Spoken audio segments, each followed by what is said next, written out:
fellow Lions dan seluruh audiens untuk hadir di acara ini. Dan di acara ini, hari ini kita akan ngobrolin suatu hal yang sangat-sangat luar biasa, yaitu adalah bagaimana berdamai dengan COVID. Nah, gitu ya. Jadi, Zoominar ini diadakan oleh Lions Club Kelapa Gading Jaya bersama dengan 6 klub Lions Club yang lain. Kenapa sih kita mengadakan acara ini? Yang pertama adalah karena kita melihat kondisi COVID yang sekarang belum jelas akhirnya seperti apa. Dan di luar banyak sekali hoax yang beredar, banyak sekali berita-berita negatif yang beredar, dan kami, Lions Club, prihatin dengan hal itu dan ingin membantu untuk menyebarkan berita-berita yang positif, hal-hal yang positif di masa pandemi ini. Kenapa? Karena hal-hal yang negatif hanya menurunkan imun sistem kita, betul ya? Dan sekarang kita mau sebarkan hal-hal yang positif, kita mau bagikan hal-hal yang fakta-faktanya seperti apa, dan mudah-mudahan apa yang kita bisa berikan kepada para masyarakat ini bisa bermanfaat, bisa meningkatkan imun sistem kita, dan kemudian bisa membuat sebuah dampak, sebuah gerakan yang lebih positif di masyarakat. Nah, hari ini adalah kali yang keempat kita mengadakan Zoominar ini, di mana 3 acara yang sebelumnya itu membahas tentang berbagai hal. Yang pertama, kita menghadirkan Bapak Krisnamurti, mindset motivator, dan beliau membicarakan tentang mindset menang terhadap COVID ini. Yang kedua, kami menghadirkan Dr. Utoyo, beliau adalah spesialis jantung di Rumah Sakit Mitra Keluarga. Kenapa kita hadirkan Dr. Utoyo? Karena di luar sana banyak sekali berita-berita hoax, banyak sekali berita-berita yang nggak jelas gitu ya. Dan kita hadirkan langsung aja deh pakarnya untuk menceritakan tentang apa sih yang hoax, mana yang benar, bagaimana cara yang sebenarnya untuk menghindari COVID ini, dan bagaimana caranya seandainya terkena COVID, lalu kemudian bagaimana caranya untuk supaya cepat sembuh. Lalu kemudian yang ketiga, hari Rabu kemarin kita menghadirkan talk show. Talk show apa? Bersama para penyintas COVID.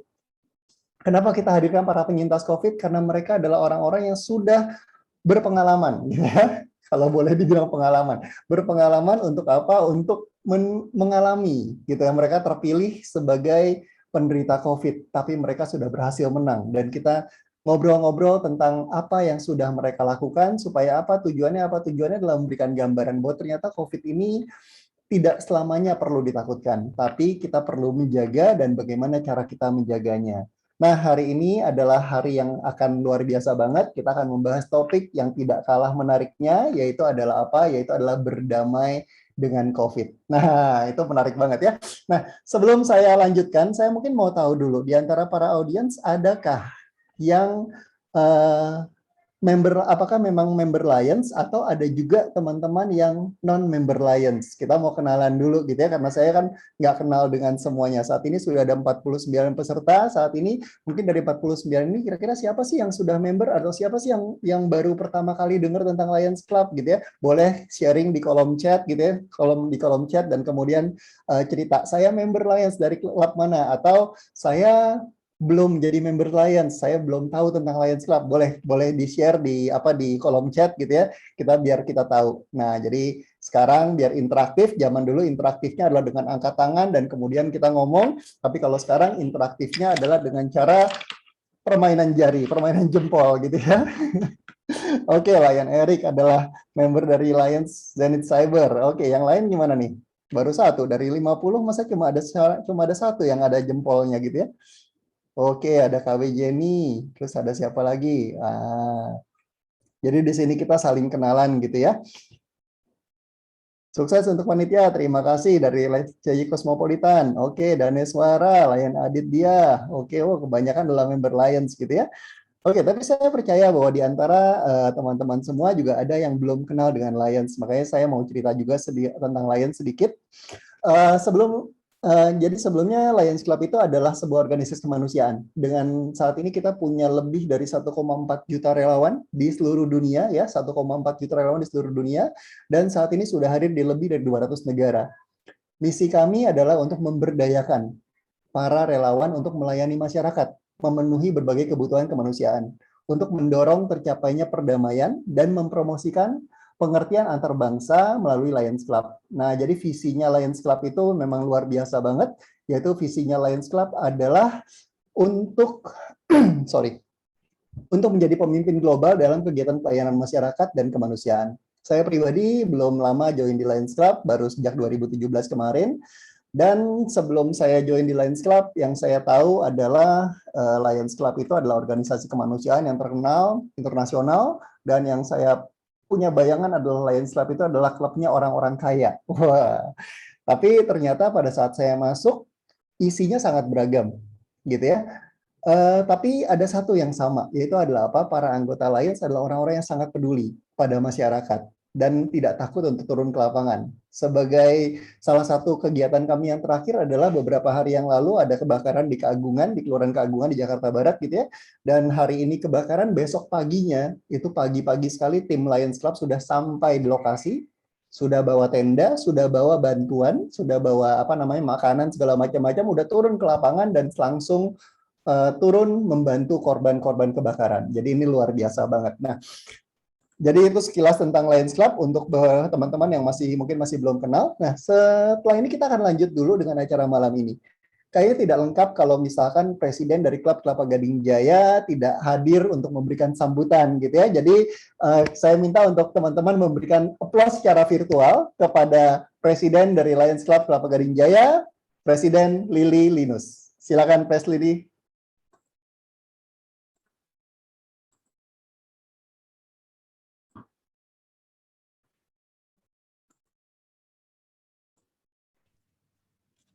Unmute dulu, Mas Lili.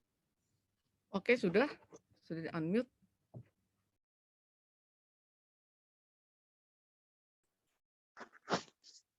Ya, silakan Pres, langsung aja. Masih belum di-unmute itu. Udah kan? Ya, sudah. Ya, udah. Selamat malam dan selamat datang di serial acara Semangat Menang Atas COVID-19. Perkenalkan, nama saya Lili dari Lions Club Kelapa Gading Jaya. Ingin mengucapkan terima kasih atas kehadirannya di acara ini. Acara Zoom kali ini adalah yang keempat kalinya kami adakan dan kami dari 7 Lions Club yang berkolaborasi dalam edukasi seminar melalui Zoom untuk member Lions Club dan terbuka juga untuk umum. Atas nama Lions Club Kelapa Gading Jaya, saya mengucapkan selamat mengikuti acara malam ini. Semoga bisa bermanfaat agar kita bisa lebih rileks dan melewati pandemi ini bersama-sama. Untuk selanjutnya, waktu dan tempat saya berikan kepada moderator Lion Indra.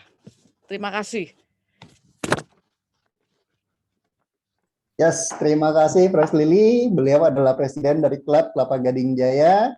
Jadi teman-teman kalau misalnya belum join Lions Club, terus kemudian mau join, yang kebetulan areanya di Kelapa Gading, boleh hubungin Presiden Lili gitu ya. Jadi ada banyak sekali Lions Club di Jakarta, dan ini adalah kita ingin memberdayakan seluruh relawan di seluruh lokasi. Jadi tinggal cari aja Lions Club terdekat gitu ya. Oke, kita langsung masuk ke dalam acara kita. Jadi setelah ini saya akan undang adalah pembicara kita malam ini. By the way, saya masih belum remove spotlight-nya. Oke, silakan. Oke, kita lihat dulu sedikit tentang profil beliau.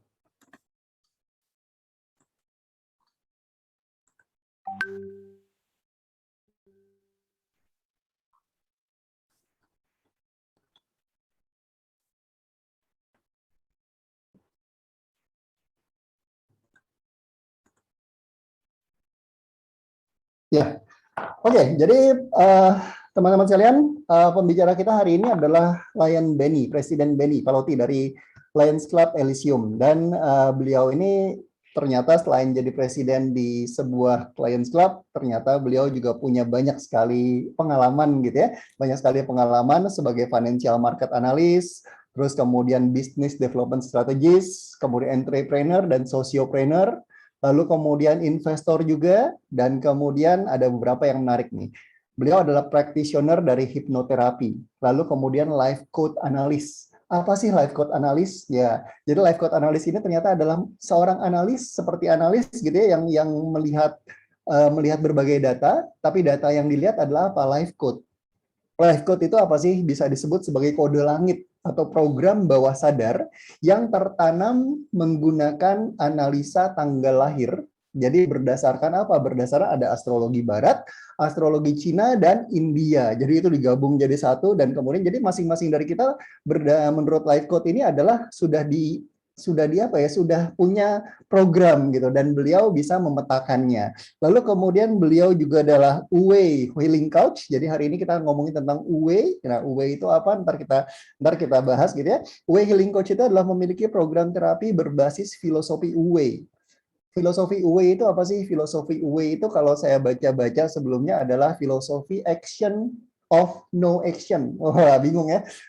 Bertindak tidak bertindak. Nah, jadi apa artinya nanti kita ngobrol sama Pres Benny. Lalu kemudian hipnoterapis, life coach, energi, trauma, break cycle, dan lain-lain. Dan kemudian beliau juga founder dari komunitas Uwei Indonesia, yaitu adalah komunitas yang membahas tentang filosofi Uwei di Indonesia.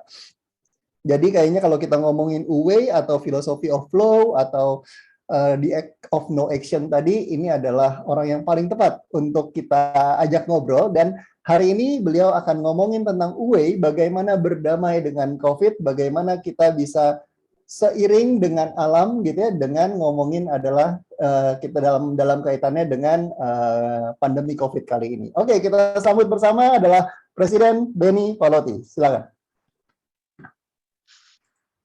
Ya, oke. Selamat malam semuanya. Selamat malam, Pres. Ya, selamat malam. Guys. Moga-moga hari ini pembicaraan nggak terlalu berat ya. Hari ini jujur aja 2-3 hari ini di Lions Club luar biasa relawan kemanusiaannya. Ya, hari ini ada penyerahan juga untuk para nakes ya dari Wisma Atlet, Ukrida dan segala macamnya. Luar biasa, dan saya berterima kasih berada di tempat ini dan baru bergabung ya di Lions Club. Kemudian sama seperti moderator ya, Lion Indra, gambaran Lions Club itu seperti apa, tidak seperti yang saya bayangkan. Meskipun banyak sekali para relawan ini dari berbagai macam golongan, tetapi yang luar biasa adalah moto dan tagline-nya We Serve-nya Lions itu luar biasa bagi saya. Hari ini dari pagi, dari kemarin bahkan ya, dari kemarin sampai hari ini nggak berhenti kita melakukan bakti sosial. Ya, untuk apa? Untuk meringankan para penderitaan juga orang-orang yang membutuhkan ya, terutama di masa pandemi ini. Nah, hari ini saya cuma mau sharing saja apa yang saya pahami dan ketahui. Dan saya yakin ini saat ini dibutuhkan untuk kondisi saat di masa pandemi ini.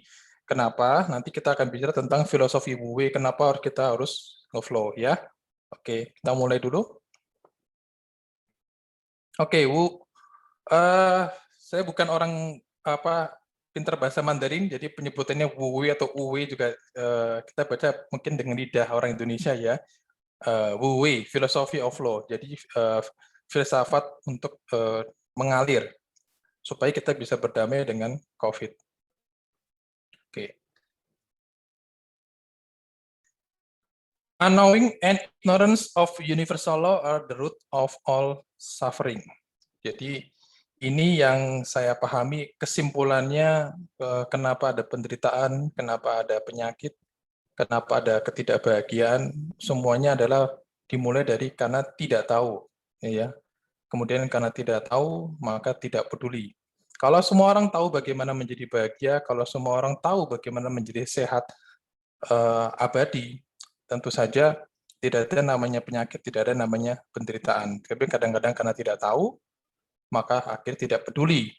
Sama kan seperti tema kemarin, menarik sekali di serial kita dari pertama sampai ketiga sampai hari ini, banyak sekali fakta-fakta dan banyak sekali berita-berita yang simpang siur yang bikin orang bingung ya, dari vitamin D, dari vaksin gitu loh. Jadi karena tidak tahu ya, makanya akhirnya tidak peduli. Jadi awalnya dulu mungkin banyak orang tidak peduli vaksin, ya banyak teori konspirasi dan sebagainya.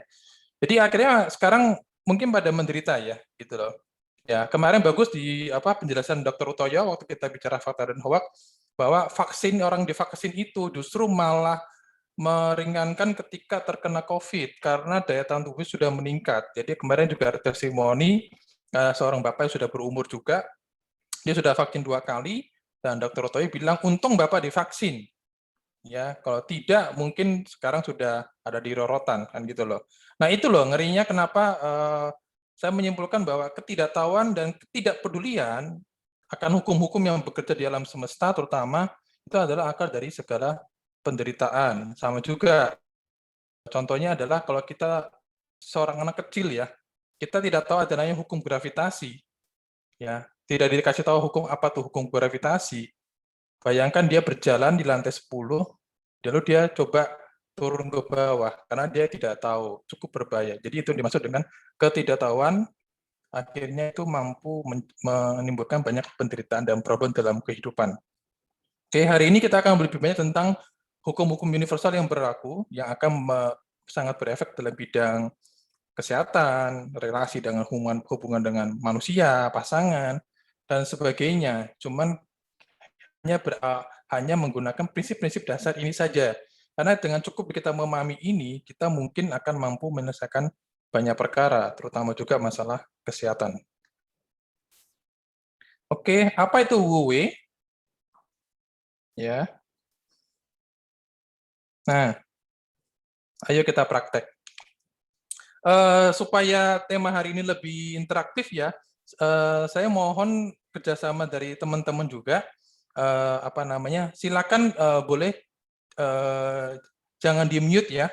Jadi lebih enak kita berbicara dua arah gitu supaya nge-flow. Itu kita kan lagi mau belajar UW kan, nge-flow kan. Jadi mohon silakan kalau ada yang mau tanya langsung aja.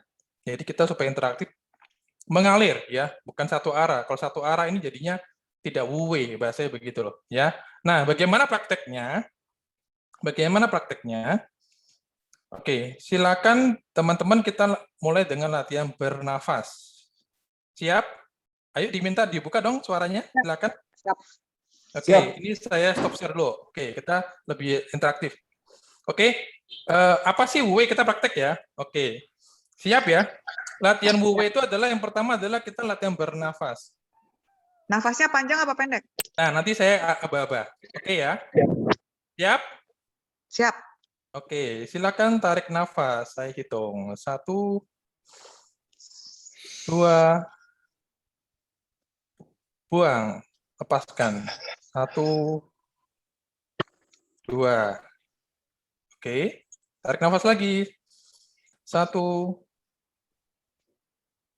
2. Lepaskan. 1, 2. Oke. Nah, sekarang kita lihat ya. Kita mulai lagi. Tarik nafas lagi. 1, 2, 3. Tahan terus ya. 4, 5. Terus. 6. Terus tahan. 7, 8. Terus tahan. 9. 10. Tahan terus. 11. Tahan terus. 12. Tahan terus. 13. Oke. Oke, silakan bernapas kembali. Gimana rasanya tadi? Ketika hitungannya memanjang, gimana rasanya? Silakan ada yang mau lebih banyak speak up ya. Jadi kita saling diskusi seperti ini. Gimana rasanya? Sesuai dengan UW nih. Nah, oke. Lawan soalnya. Oke. Nah, rasanya lega begitu nafasnya lepas, lega. Oke. Pas nahan tapi kuat. Oke. Nah, yang dimaksud dengan Tapi selesai meeting tapi kasih bonus 1. Saya duduk diam nonton. Oke. Jadi gini. Ada filosofi yang saya belajar dari salah satu mistikus ya, mistikus atau orang suci adalah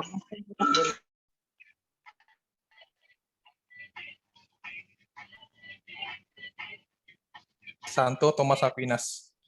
Yang kita bisa kenal adalah yang bukan Tuhan. Oke? Ingat-ingat ya. Kita tidak bisa mengenal apa itu Tuhan. Ya, karena yang kita bisa kenal adalah yang bukan Tuhan. Karena Tuhan itu tidak bisa kita bayangkan. Ada yang mengatakan seperti itu. Nah, sama juga dengan tadi, ya. Untuk mengetahui apa itu Wu Wei, maka kita harus tahu apa yang namanya tidak Wu Wei. Sampai sini jelas? Ya. Nah, apa itu tidak Wu Wei? Tadi, ketika hitungannya itu sampai 12, kita tarik napas sampai 12. Oke, rasanya susah ya, nggak kuat kan, kemudian kita susah bernapas, lalu mau nggak mau kita menyerah, kita menapas kembali. Nah, yang dimaksud dengan tidak wuwei adalah ketika kita tidak bergerak secara alami. Jadi ini jelas, ketika kita tidak natural, ya, tidak bergerak sesuai dengan natural, maka kita disebut dengan tidak wuwei. Nah, oke, sampai sini mungkin moga-moga udah mulai untuk membangun refleksi ya. Jadi untuk memahami wuwei adalah lebih mudah kita belajar untuk tidak dengan belajar kita mengetahui apa yang disebut dengan tidak wuwei. Tidak wuwei adalah sesuatu yang tidak natural, sesuatu yang tidak sesuai dengan hukum alam. Hukum alamnya yang bekerja di dalam diri kita adalah yang bekerja di dalam diri kita adalah nafasnya harus alami dong, ya. Oke, tarik nafas pelan, buang nafas secara kondisi badan kita. Kalau kita lagi olahraga, apa yang terjadi? Maka nafas kita juga akan semakin cepat. Hitungannya juga semakin cepat. Nah, itu naturalnya. Jadi, wuwei itu adalah ketika kita bergerak natural. Ketika kita lagi lari, ya kita bergeraknya nafas juga cepat. Contohnya seperti itu. Nah, ketika kita tidak wuwei, sama ketika sesuatu tidak natural, ya seperti itu. Oke, itu prakteknya tadi ya. Oke, jadi apa itu wuwei? Oke, kita lihat ini sebentar ya. Ini mungkin dalam bahasa Inggris, nanti kita lihat dulu videonya. Sorry, bentar.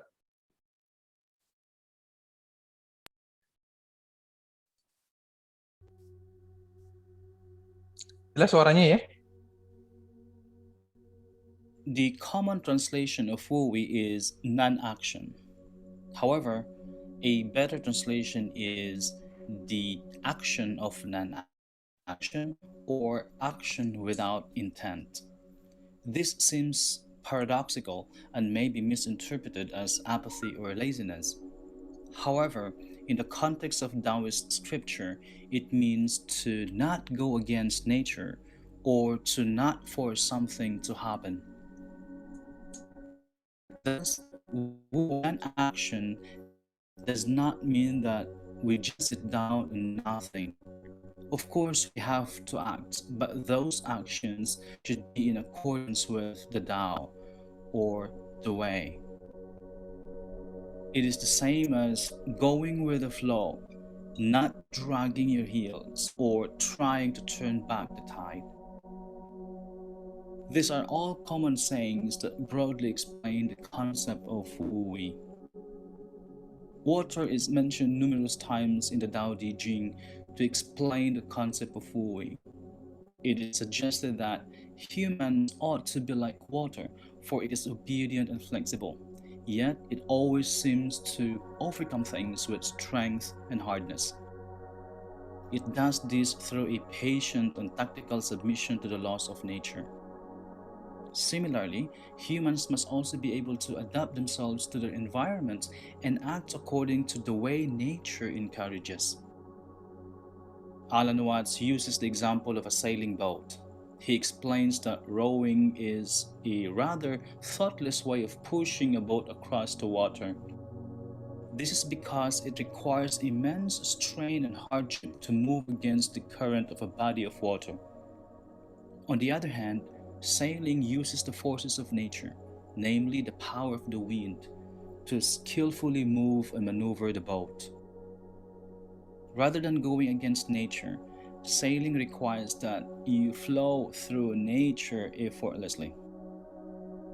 This is what wuwei means.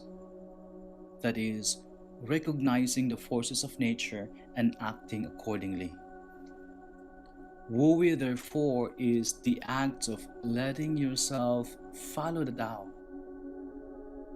To experience the Tao, or the way, many Taoists withdraw to caves in the mountains and spend a period of time meditating. In Taoist texts, caves are seen as symbolic of the womb, and by returning to the cave, you enter the process of being spiritually reborn. The purpose of Taoist meditation is to quieten the mind, unify body and spirit, and most significantly, harmonize with the Tao or the way. This is achieved by freeing ourselves from our ego and the ideals that they have forced upon ourselves and onto others. However, there must be an understanding that there is no other alternative than to go along with nature, since you and the things or nature are the same process. However, the problem with people is that they see themselves as being separate from the Tao. This then causes pressure to mount between them and their experiences. For instance, we may be sad because we lost someone. Lao Tzu said, we must allow ourselves to embrace these emotions as they come and go. We need to be present in the pain and sadness that we are suffering from. Lao Tzu said, do not resist them. Do not hold on to the past or beg for a better future, because this will only cause unnecessary pain and struggle, just like rowing the boat against the current. We can only do this once we realize that there is no alternative, that we have to flow with the moment and accept the twists and turns of the stream, as there is no other experience that is not in the present. Trying to resist the present moment is futile and will only cause more pain. It is this understanding that allows one to receive the benefits of Wu Wei. Wu Wei can be applied to all aspects of our everyday life. Let us take writing, for example. If you feel uninspired and tired, do not force yourself to write a perfect chapter. Instead, recognize the direction of the current and take care of yourself. Maybe go for a walk. Then, when you feel inspired and motivated, take advantage and write with great ferocity and determination. It is possible to push through a lack of inspiration and tiredness. This is fine, but you have to accept that eventually you are going to burn out, because you can only paddle against the current for so long. You have to know when effort is useful and when it is wasted. The same principles applies to love. You cannot try to make yourself love that which you do not love. It is against nature. You will be constantly trying to grasp something that is not there. Love is, as with other emotions, spontaneous. It is a falling sensation that can happen instantly or over time. Again, embrace the fall and do not resist.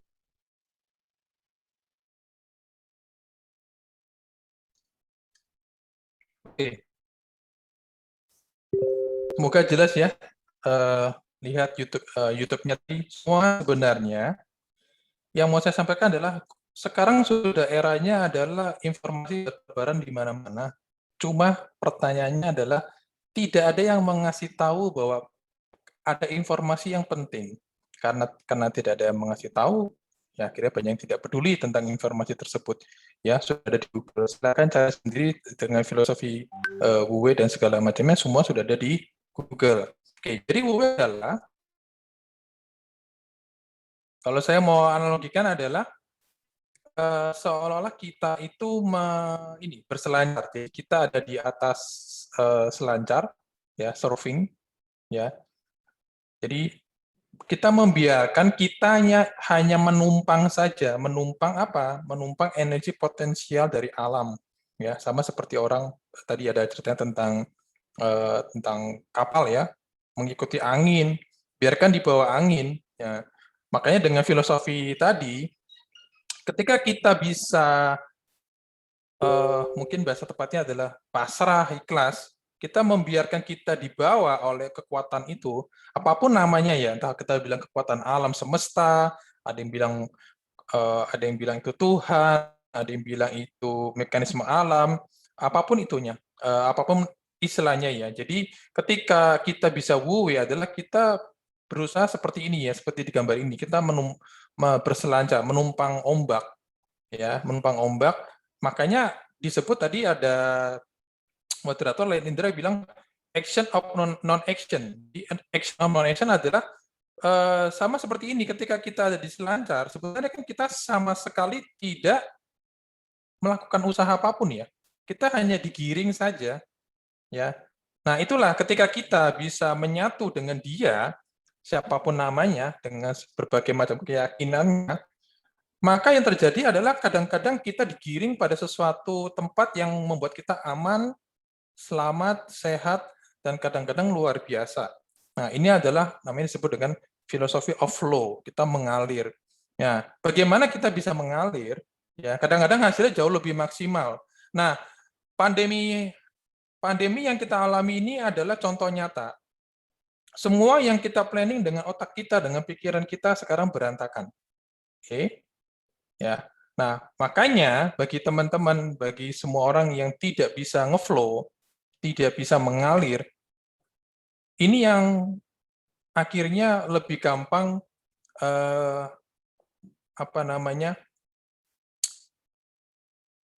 banyak menderita ya, terutama bagi yang kena COVID ya. Bagaimana mereka berita takut segala macam. Kenapa? Karena tidak flow. Kenapa mereka tidak flow? Nah itu karena mereka tidak WW. Nanti kita ulang lagi. Jadi bagaimana cara WW sehari-hari adalah let it go and let it flow. Ya. Ini kalau mungkin bagi sebagian orang mungkin dipikir sangat bodoh ya. Kok bisa ya nggak ngapa-ngapain? Tadi dibilang di video juga dikatakan itu bukan berarti pemalas atau diam saja kan. Jadi kita membiarkan itu bekerja. Ya bahasanya adalah simpelnya adalah ibaratnya ketika kita itu sudah bisa merasakan dan lebih banyak menyatu dengan Tuhan bahasanya ya, atau menyatu dengan alam semesta, menyatu kehidupan diri. Maka ibaratnya adalah sama seperti kita ini ada seolah-olah adalah staff ya atau security rumah yang diam menunggu bosnya datang pulang, entah bos datang pulang malam hari, pagi hari, subuh sebagai macamnya. Jadi selama dia menunggu, dia tidak ngapa-ngapain kan gitu loh. Ya, dia hanya nunggu perintah. Nah, ketika perintah itu datang, bosnya datang, dia hanya tugasnya membuka pintu. Saat itu juga dia bergerak spontan seperti itu. Nah, makanya dikatakan Wu itu adalah suatu kondisi yang harmoni. Jadi secara personal itu tidak ada konflik di dalam diri. Kemudian bergeraknya itu spontan. Ya, spontan. Makanya kadang-kadang dilambangkan seperti gerakan Tai Chi ya, kalau yang orang belajar Tai Chi ya, lembut dan ngeflow gitu. Tapi lebih banyak spontan. Nah, yang suka memplanning itu kadang-kadang agak susah mengikuti Wu ini. Kenapa? Karena seolah-olah segala sesuatu harus direncanakan dulu ya. Itu akhirnya ketika segala sesuatu harus direncanakan, sekarang begitu kena pandemi pusing kepala. Ya apa yang rencanakan, apalagi yang mau direncanakan nih, PPKM juga nggak ada ujungnya. Jadi sesuatu orang yang terbiasa berpikir dengan planning itu adalah berusaha mengantisipasi ketidakpastian dengan cara mengontrol ya. Kalau saya nonton film Kung Fu Panda ya, Kung Fu Panda 1, Master Oogway sang kura-kura bilang itu ada namanya disebut dengan illusion of control ya. Jadi ilusi dari kontrol, kita berusaha mengontrol hidup kita. Sekarang coba gimana cara ngontrol gitu loh ya. Kadang ada namanya OTG, kemarin ada bahas OTG juga, nggak ada gejala, tahu-tahu positif gitu loh. Jadi kita mau planning gimana? Ada yang sudah planning, kemarin saya juga dengar dari WA salah satu petinggi suatu perusahaan besar konglomerat juga kemarin kena COVID ya, walaupun pasti sudah persepsi kita kan prokesnya ketat ya, gitu loh. Tapi tetap kena. Jadi ini memang pandemi ini memang kalau kita tidak belajar WW, ketika kita tidak belajar spontan, ketika kita tidak belajar let it flow, itu agak pusing di kepala ya. Termasuk juga menyikapi ketika kita berorganisasi di Lions Club ya, ketika kita bergabung, berkolaborasi, kadang-kadang ada konflik, ada benturan. Ya, ada ini, ada itu, ada ego, dan segala macam. Ketika kita sibuk dengan emosi tersebut, kita tidak ngeflow, yang terjadi adalah konflik tadi loh. Ya, yang pertama, state konfliknya terjadi. Gitu loh. Lalu yang ketiga adalah ketika kita semakin ketika kita semakin mengalir, maka yang terjadi adalah kita efisien. Ya, ekonomi energinya yang keluar juga sedikit. Jadi lah. Nah, semakin itu nanti akan mengalami namanya miracle, ya akan terjadi keajaiban. Contohnya apa? Yang sering saya alami adalah ketika misalnya contoh yang simpel ya, yang simpel adalah pernah nggak mengalami ketika kita itu merasakan menyatu itu bahkan mencari parkir aja, kita lagi cari parkiran di tempat yang ramai. Ketika kita datang di mall itu mobil keluar, kita masuk. Seketika itu juga spontan. Nah, itu yang dimaksud dengan efisien dari sisi energi. Sama juga ketika kita meeting, ya orang itu tahu-tahu bisa terlambat, saya juga terlambat, tapi begitu saya nyampe di lokasi, orang itu juga datang. Dia ada mengalami keterlambatan. Saya pernah mengalami ini waktu itu ada janjian dengan teman. Karena ada suatu hal, saya hanya mengalir saja, ada urusan di rumah, intinya saya terlambat 15 menit lah dari perjanjian itu. Lucunya adalah, saya juga tidak mengabarin teman saya, kita ada janjian ketemu klien, itu teman saya bisa kebablasan mau ke Green Lake ya, itu kebablasan sampai Alam Sutra, nggak tahu gimana caranya. Jadi dia putar balik dulu gitu loh. Jadi intinya adalah begitu saya sampai lokasi, dia juga nyampe, tepat sekali gitu loh. Meskipun saya terlambat. Nah, itu adalah contoh-contoh ketika kita WU itu kayak di luar itu dunia di luar diri kita, kosmos kita itu bisa menyeimbangkan gitu lah, harmoni gitu, seperti itu contohnya. Ya, makanya untuk bisa belajar WU adalah harus ada namanya attitude of genuine not action.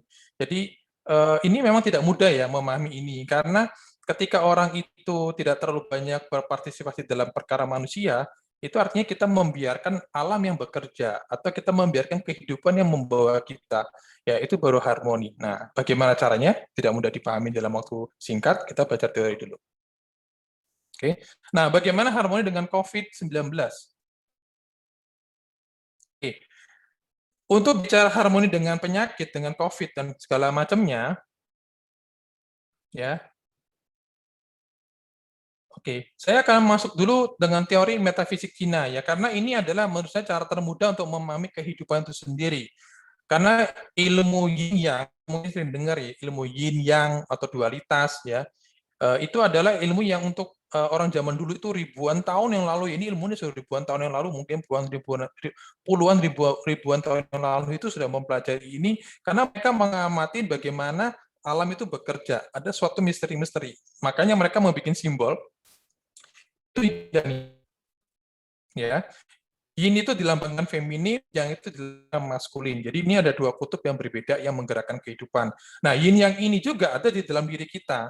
Ya, makanya ketika kita kena virus, itu yang terjadi badannya panas kan, gitu loh. Ya. Ketika kita dalam kondisi dingin, kita mau memasak badan. Jadi ini adalah yin yang itu ada di dalam diri kita. Suatu fenomena kehidupan yang menggerakkan kehidupan. Sama seperti siang, kemudian berganti malam, siang, malam. Nah, itulah dikatakan kalau terang itu adalah yang, gelap itu adalah yin. Panas itu adalah yang, dingin itu adalah yin.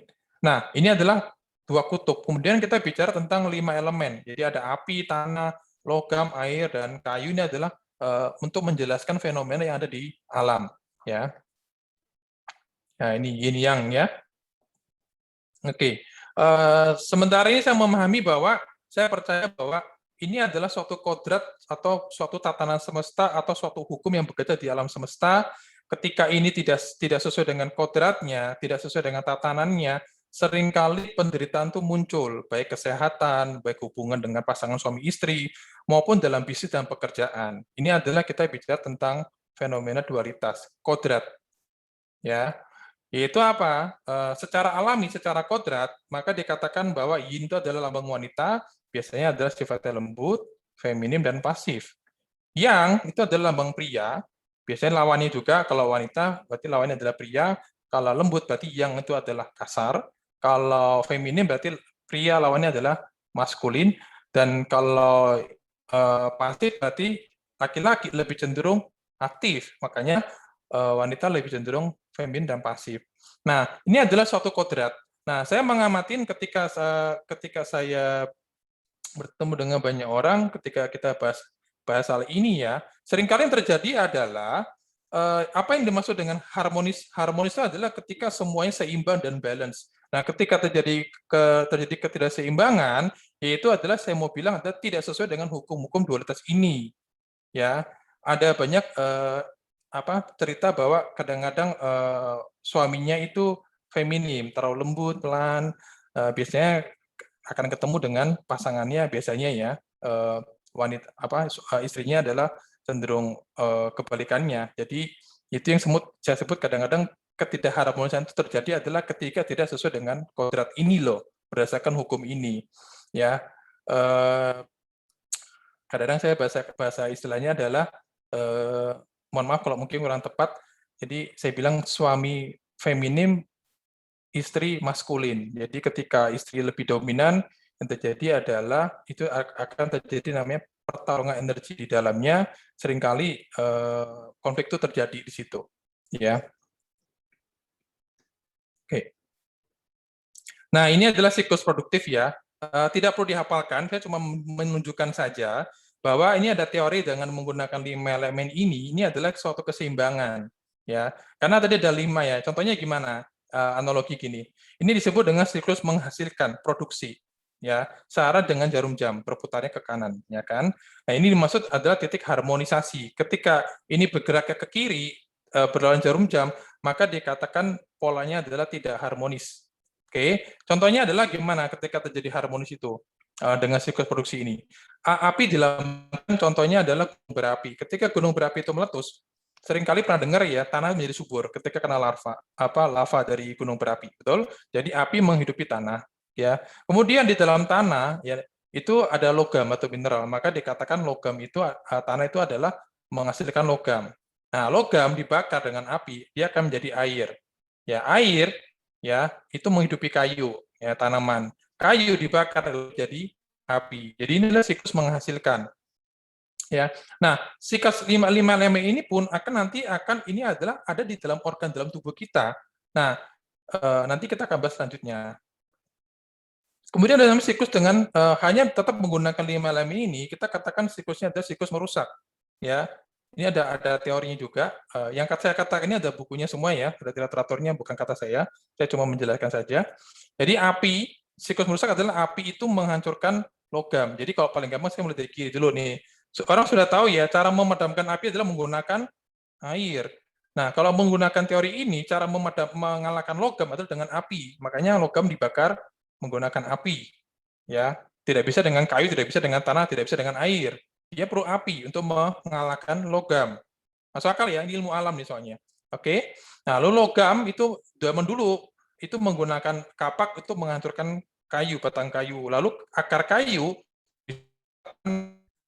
kemudian tanah bisa memblok air, contohnya adalah bendungan. Lalu air ya sudah tahu yang bisa memadamkan api. Nah, siklus tadi ada yin yang itu adalah lambang kekuatan atau power ya. Kalau yang itu berarti energi besar sekali, yin itu cenderung lembut. Nah, contohnya adalah semua 5 elemen ini pun bisa disimbolkan dengan yin dan yang. Jadi api besar itu adalah lambangnya matahari, api kecil adalah contohnya adalah lilin ya. Logam yang atau logam besar itu adalah besi besar, logam yin itu adalah contoh perhiasan. Kalau kayu besar adalah ya kayu berbatang pohon besar, kayu kecil adalah kayak akar rumput ya yang kecil. Kemudian tanah besar itu contohnya apa? Gunung. Tanah kecil contohnya apa? Tanah yang lembut ya, kayak tanah sawah. Lalu air besar contohnya apa? Samudra. Air kecil contohnya adalah danau. Jadi kekuatan yin dan yang ini mempengaruhi kekuatan saling mempengaruhi. Kalau power yang nggak ada ya tidak bisa menaklukkan juga. Tidak mungkin samudra menaklukkan matahari. Ya, gitu loh. Atau misalnya gunung bisa nggak mengeblok samudra? Bisa. Ya, tapi kalau kecil nggak bisa. Jadi powernya menentukan sekali ya. Ini tadi lagi. Nah, kemudian di sini ada konsep namanya trinitas ya. Langit, manusia, dan bumi. Ini adalah tolak ukur untuk melihat keseimbangan di dalam diri maupun di alam semesta atau di luar diri. Ya, contohnya adalah kita tuh boleh dikatakan adalah tiruan dari alam semesta. Jadi apa terjadi di dalam diri kita itu juga terjadi juga terrefleksi juga di alam semesta.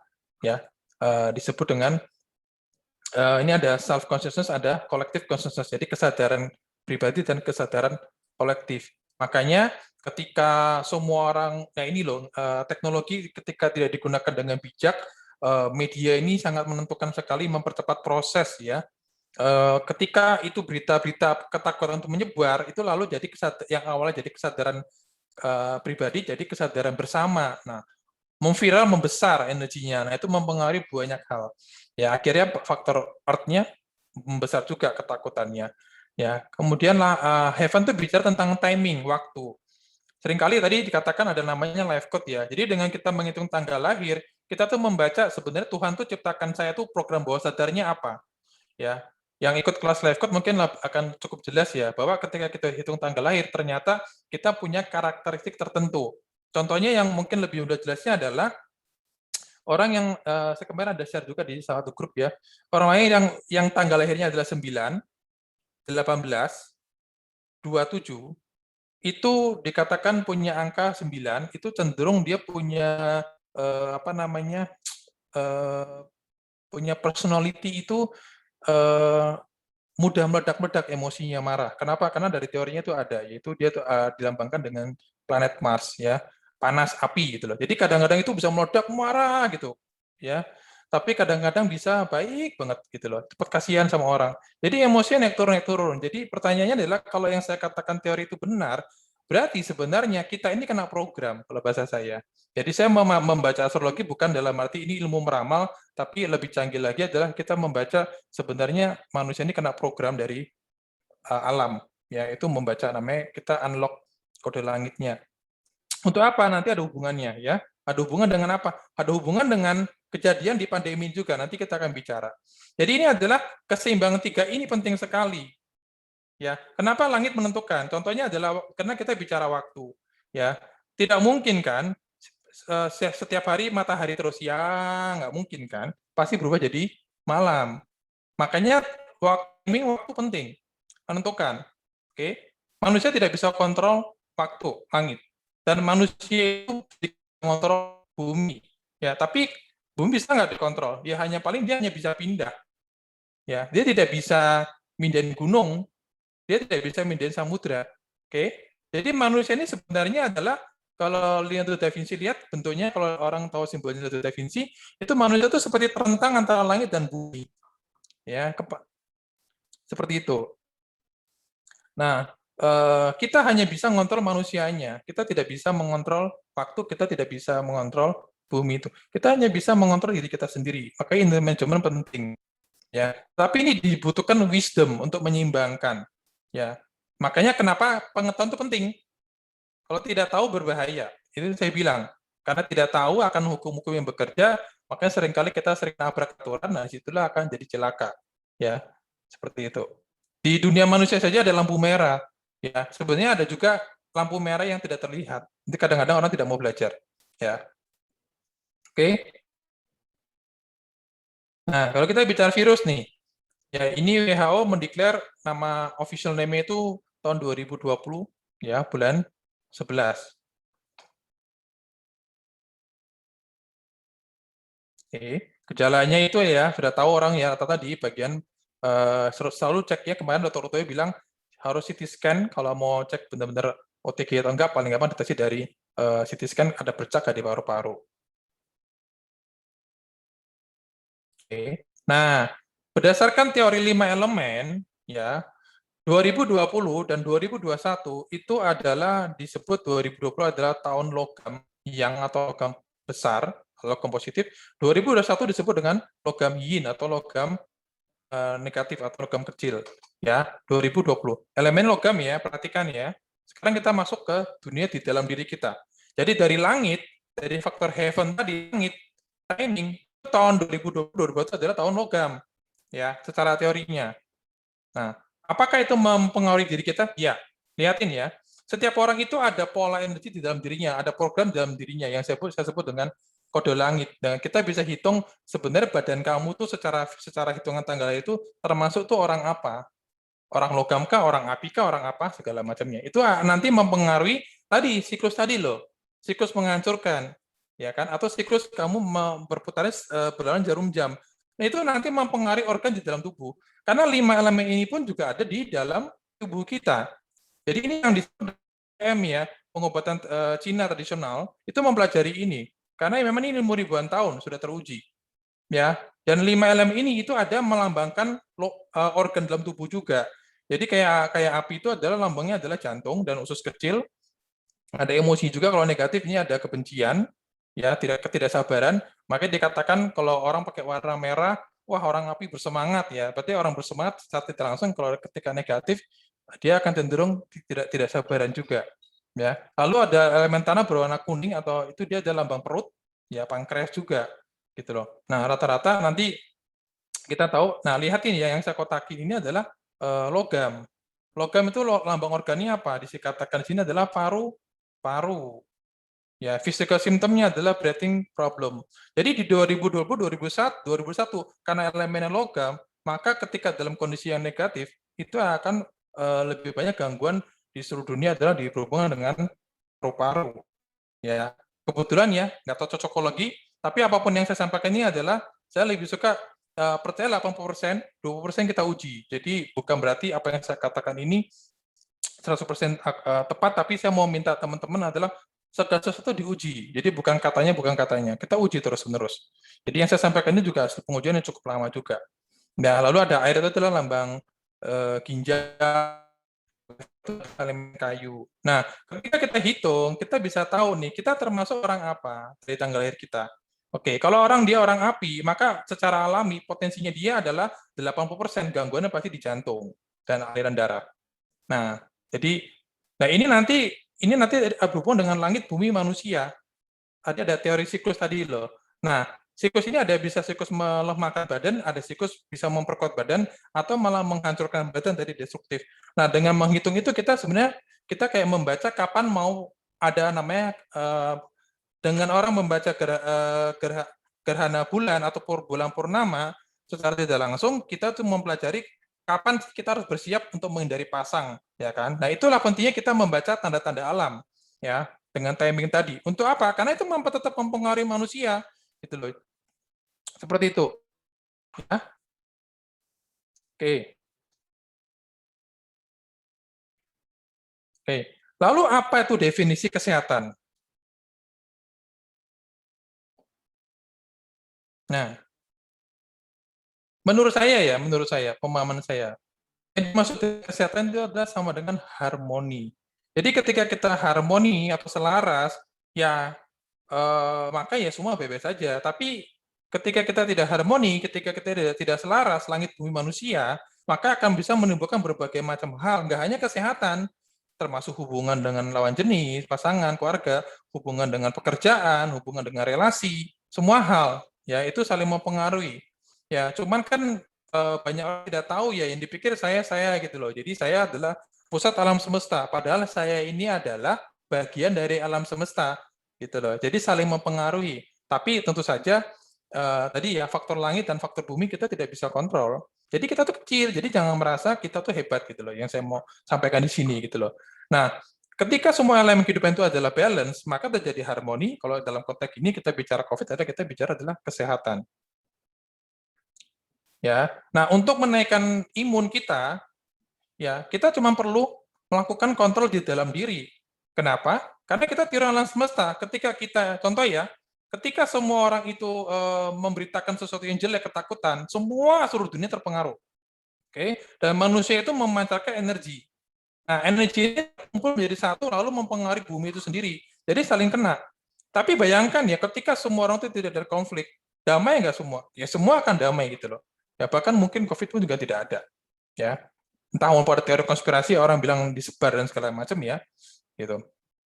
Oke, tapi ketika orang tahu ada hukum-hukum alam yang bekerja seperti ini, biasanya sih tidak berani melanggar seperti itu. Jadi inner management itu penting. Oke, apa sih yang perlu dikelola di dalam diri?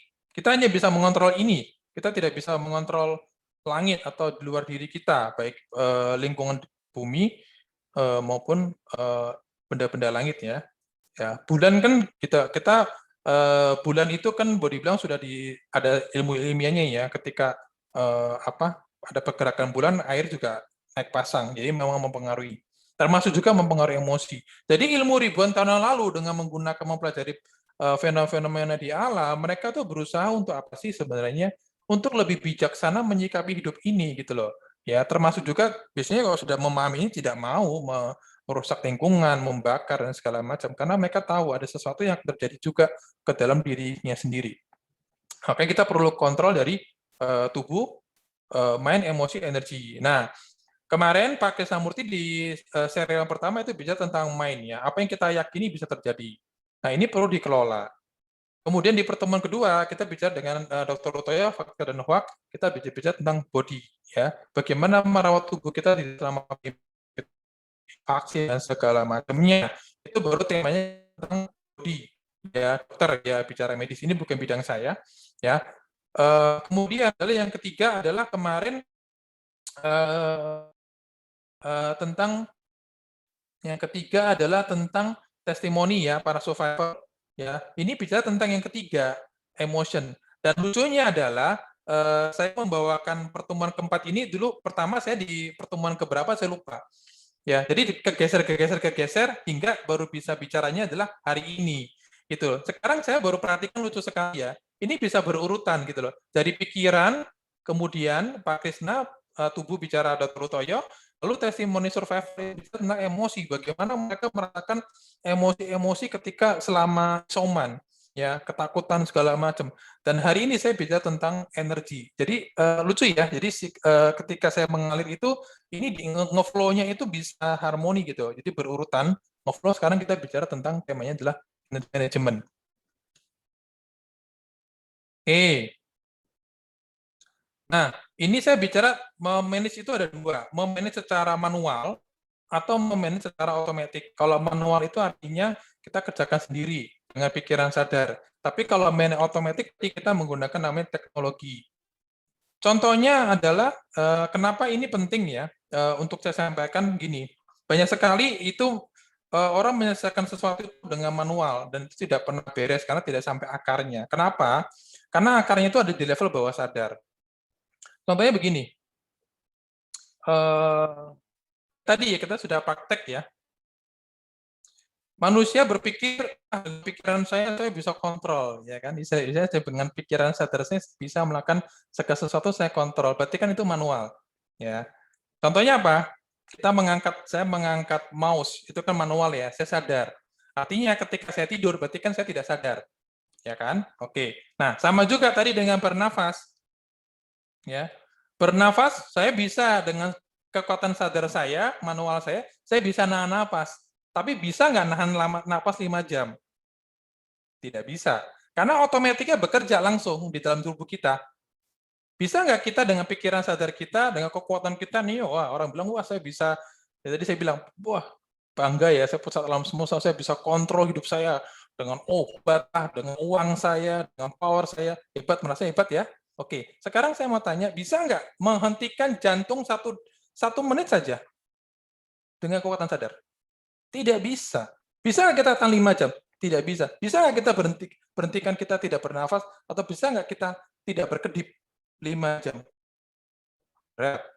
Jadi, secara teori pikiran, 90% yang menggerakkan kita tuh pikiran bawah sadar. 90% loh. Pikiran sadar tuh hanya 10%. Berarti pikiran bawah sadar itu tuh otomatis. Nah, kok bisa cari solusinya pakai manual? Itu yang saya maksud. Tidak ke akarnya. Makanya seringkali yang saya pakai analoginya adalah orang pergi ke tempat ibadat, beribadah, itu tomat bahasa saya. Tobat, kumat. Lagi melakukan penyembahan, wah lagi sadar tuh dengan pikiran sadar, tobat. Begitu lagi pulang dari tempat ibadat, ada yang ngebel atau ada yang nikung, langsung emosi meledak, kumat. Kenapa? Ya itu, solusinya bukan di manual menurut saya, tapi di otomatis. Nah inilah akhirnya ketika selama pandemi ini, itu yang terjadi. Semua yang tumpukan-tumpukan di dalam bawah sadar itu, yang otomatis itu bekerja, langsung mempengaruhi banyak hal, ya, akan muncul. Oke? Makanya teknologi itu adalah bagaimana kita menggunakan sikap ngeflow itu ya supaya itu lebih lebih otomatis berjalannya. Kita tidak banyak resist ya. Karena ketika kita menolak ya, kita tidak ngeflow itu kadang-kadang menderita. Contohnya apa? Ada pengalaman istri saya itu ya tiba-tiba tuh lagi ke kafe, kekunci di kamar mandi itu kuncinya itu yang mungkin pintu murah atau gimana ya, jadi keceklek gitu, ketika dia mau keluar nggak bisa. Paniknya, ketika panik, ya kan langsung bawah sadar bekerja. Otomatis semua berpengaruh ya, tubuh, body, mind, emosi, itu semuanya saling tersinkron. Ya langsung panik, begitu panik mikir, tangannya dingin, ngedrop semuanya. Nah, itulah terjadi dengan para isoman. Ketika mereka panik dan takut, itu semua saling terkoneksi. Jadi bukan hanya bicara tentang obat saja menurut saya. Ini kita harus bereskan secara holistik ya. Harus semua dibahas. Nah, tubuhnya juga perlu di-manage. Ya, nah dengan teknologi bawah sadar sebenarnya kita bisa mempengaruhi badan kita untuk self healing. Di luar negeri sudah ada ya, orang itu melakukan operasi bedah itu tanpa menggunakan anestesi, mereka hanya dihipno, kemudian perutnya dibelah dan segala macam, lalu dijahit kembali, lalu pulang dalam 1 hari hanya menggunakan akses ke bawah sadar, jadi mempengaruhi organ-organ yang di dalam dirinya, karena organ di dalam diri itu bergeraknya di bawah sadar, otomatis. Nah, ini kalau kita bisa kelola tubuh dengan kita bisa akses, ya, dengan pikiran sadar, ini akan membantu tubuh itu kita bisa perintahkan untuk self healing, bisa regenerasi sel, termasuk tadi itu 5 elemen tadi itu kita bisa balancing supaya energinya itu berputar harmonis selaras, tidak menimbulkan penyakit. Nah, ketika kita itu kena COVID, itu kan berarti organ elemen logam atau paru-paru itu bekerja lebih keras. Nah, ketika bekerja lebih keras, harusnya tubuh itu normal, dia ngurusin elemen tanah, jantung, elemen elemen api itu adalah jantung, harusnya dia ngurusin jantung, ngurusin pankreas, mau nggak mau dia ketarik fokus kepada paru-paru. Jadi fungsi tubuhnya apa yang terjadi? Nggak balance. Ya, itu adalah mekanisme otomatis di dalam badan, autonya. Dia akan membereskan secara otomatis. Gitu loh. Sama seperti ketika kita kena flu atau kena virus kan otomatis badan kita langsung naik panasnya. Ini adalah proses 5 elemen organ balancing. Nah, ini sebenarnya kita bisa atur untuk di balancing sebenarnya dengan teknologi tertentu. Ya. Kalau di saya sih yang saya praktekkan adalah saya bisa memprogram badan saya kalau saya lagi makan rendang, makan nasi padang gitu, saya bisa perintahkan saya hanya serap lemaknya atau minyaknya tidak saya serap ya, itu saya buang, paling hanya serap 10%, 20% saja. Nanti ketika kita buang air besar, itu bisa keluar. Itu sebenarnya kita bisa program. Nah, ini membantu selama pandemik ini. Sebenarnya kalau kita bisa berlatih. Oke, lalu perlu kita juga kelola emosinya. Ya, tubuh sudah diberesin, lalu perlu diberesin. Nah, seringkali ini nih yang paling kuat. Kenapa? Karena 90% itu adalah tersimpan, ini emosinya tersimpan di bawah sadar. Ya, ini awalnya nih. Ya, kalau kita tidak bisa menyeimbangkan emosi, bisa nggak? Nggak bisa, karena emosi ini di bawah sadar. Dengan pikiran kita ada yang dengan NLP ya mempengaruhi, bisa dengan berlatih. Tapi itu tidak cukup karena mungkin self talk ya. Oke, saya lagi panik nih. Saya bilang tenang. Itu namanya kita bekerja dengan pikiran manual. Ya, tenang. Ntar begitu muncul lagi baru tenang. Ya, ketika tidur kita nggak sadar keluar lagi emosinya. Ya, karena pikiran bawah sadar yang bekerja. Nah, belum lagi ada namanya trauma. Ya, trauma turun-temurun. Ya, dulunya gimana papa mama itu pengaruh ke kita juga. Ya, mungkin pernah dikunci di kamar mandi. Jadi akhirnya mudah orang gampang takut. Nah, ketika muncul berita-berita hoax, tambah takut lagi. Jadi program di bawah sadarnya bekerja. Ya, dan 5 elemen juga mempengaruhi emosi dan segala macamnya. Oke. Nah, ini siklus trauma ya. Orang tua punya trauma diturunkan semuanya. Nah, ini selama ini saya yakin pasti keluar semua. Ya, suami istri misalnya ada konflik. Nah, sekarang ketemu satu rumah, work from home, ya udah tuh keluar semua ya emosinya. Ini perlu diputus ya. Kalau enggak ini masih menjadi siklus. Yang saya pernah alami adalah testimoni salah satu kolega ya. Ini kisah nyata ya. Saya mau sampaikan ini kisah nyata. Ini juga buat aware kita juga. Kolega saya adalah dia itu dari kecil melihat papa mamanya berkelahi hingga akhirnya di umur 11 tahun, teman saya adalah wanita, di umur 11 tahun papa mamanya akhirnya memutuskan bercerai secara hukum. Lucunya adalah ketika dia menikah, dapat pasangan, dari awal pernikahan sudah ribut. Jadi kayak berulang nih. Lucunya lagi ketika saya ketemu anaknya yang pertama, saya tanya, tahu nggak papa mama berpisah? Iya. Oke. Ketika kamu umur berapa? Saya bertanya ke anak yang pertama. Ketika saya umur 11 tahun. Lucu ya, jadi bisa berulang waktunya bisa sama ya. Jadi teman saya ini melihat papa mamanya bercerai di umur 11 tahun, ketika dia punya anak yang pertama, anaknya tepat umur 11 tahun, dia berpisah dengan suaminya. Jadi ini berulang. Nah, ini perlu diselesaikan juga, karena nanti pada akhirnya mempengaruhi badan. Dan saya percaya juga autoimun dan kanker bisa juga ada kemungkinan trauma itu tidak dibereskan lalu tertutup di dalam. Ya, ketika tidak dibereskan. Ya, oke. Karena saya mau bicara itu karena testimoni adalah istri saya sendiri yang sudah didiagnosa autoimun. Dan saya tidak pernah minum obat, tidak pernah keluar lagi gejalanya. Oke. Nah, ini ya siklus trauma ya. Gambarnya seperti ini. Bisa nurun tuh kalau nggak dibereskan. Ini tetap nanti pada akhirnya mempengaruhi fisik juga. Nah, lalu ada namanya kita perlu kelola energi. Nah, ini yang saya mau bahas nih. Energi itu mungkin tidak kelihatan ya. Mungkin orang mungkin sering bicara tentang tenaga dalam, chi dan segala macamnya. Itu ada nggak? Ada. Bagi yang bisa melihat. Bagi yang tidak bisa merasa mungkin agak parno. Tapi itu ada. Oke? Nah, ini perlu di-balancing. Kadang-kadang kita bisa ketemu orang itu ya, lucu. Ada orang yang tipe badannya itu adalah dia kayak vampir. Jadi kalau kita ketemu orang itu, 10 menit aja udah pokoknya lemes gitu loh, nggak nyaman gitu loh. Nah, kadang-kadang pulang kesedot gitu loh. Tapi ada yang kalau kita ketemu orang, orangnya tidak vampir, malah justru positif. Kita ngobrol sama dia 4 jam aja kadang-kadang nggak mau pulang gitu loh. Ada yang seperti itu. Nah, ini akhirnya mempengaruhi gitu loh, energi manajemen ini. Bisa kita mengontrol dari faktor-faktor diri kita dan luar juga. Lalu ada superhuman energy. Nah, ini saya mau ceritakan tentang superhuman energy yang mempengaruhi tubuh ya. Ini saya nyata, ya. Ini ada, saya nggak tahu ya, saya bukan orang dokter, tapi ini kayaknya ada gambar apa tumor atau apa ya, saya lihat ya. Kita lihat ya. Oh, 对了。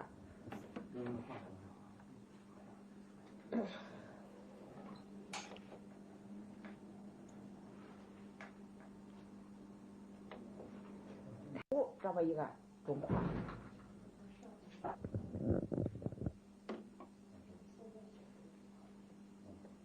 打气，各位老师，咱们一块认 Lihat ini ya, ini. Lihatin gambarnya.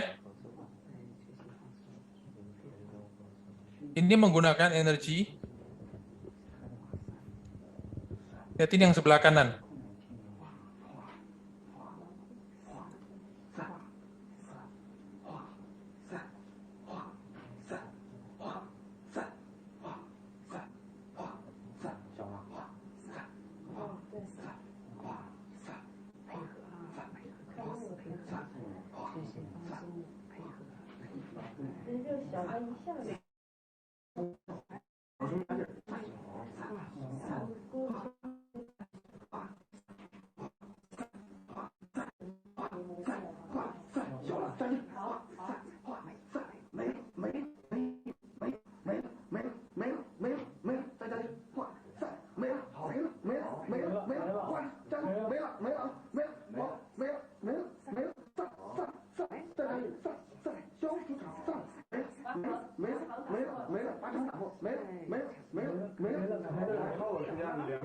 还没开始，开始了。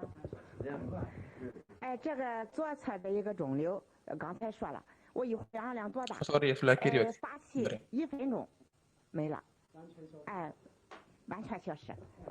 Sorry, yang sebelah kiri berarti. Lihat perubahannya ya.3.9乘3.0这一个块，哎，量的一个最大径，因为它还有一些小径，它是个压糊状的，哎，现在没了。Oke, lalu itu contoh ya, bagaimana energi bisa mempengaruhi tubuh kita di dalam ya, ketika dilatih. Kemudian ini adalah kita bicara tentang manajemen pikiran perlu ya. Makanya kenapa kita tidak bicara tentang Wu Wei. Jadi biasakan untuk mungkin lebih mengurangi berpikir, karena dengan mengurangi berpikir itu kita lebih mudah let go. Ya, lebih mudah let go. Nah, mungkin digambarkan seperti ini. Nah, oke, sorry. Ya.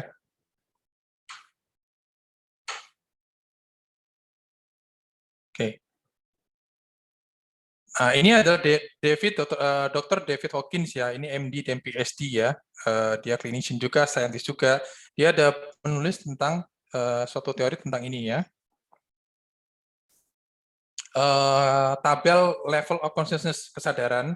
Lihatin di sini, dia ada skalanya dari 0 sampai ini bisa diukur, ya, dengan metode tertentu bisa diukur. Lihatin. Jadi menurut teori ini adalah ketika orang ada di angka skala di bawah 200, ini lihatin di levelnya ini ada kemarahan, ada ketakutan, rasa duka, rasa bersalah. Artinya adalah ketika ini skala semakin kecil, otomatis bagi yang bisa merasakan energi adalah akan drop energinya, ya, ke bawah terus nih, kesadarannya semakin ke bawah. Oke, tapi ketika semakin ke atas dia ngerasa cinta, penerimaan, joy, peace. Nah, ini juga mempengaruhi energi dan mempengaruhi fisik kita. Ya, mempengaruhi. Kesadaran kita penting untuk ini. Ya. Nah, lihat ya, kenapa kita menggunakan filosofi Wu Wei itu seperti ini contohnya. Untuk bisa Wu Wei adalah kita perlu bergeser dari gambar kiri ke gambar kanan. Ya, ke sini. Lihatin ya.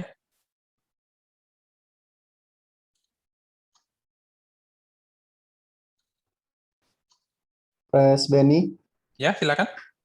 mungkin bisa kita selesaikan dalam 10 menit. Oke, kita coba ya. Oke. Terima kasih. Oke, saya cuma mau sampaikan adalah untuk bisa Wu Wei adalah kurangi berpikir. Nah, makanya coba katakan orang yang lupa ingatan, orang yang amnesia, apakah dia butuh mudah sedih? Enggak. Oke, ketika otaknya tidak banyak digunakan bekerja, dia lebih mudah happy. Ya, ini ada berbeda dengan apa yang lain ya. Ketika kita banyak berpikir, data kita memori digunakan, itu akan membuat kita susah untuk lebih bahagia. Ya, keterbatasan. Oke.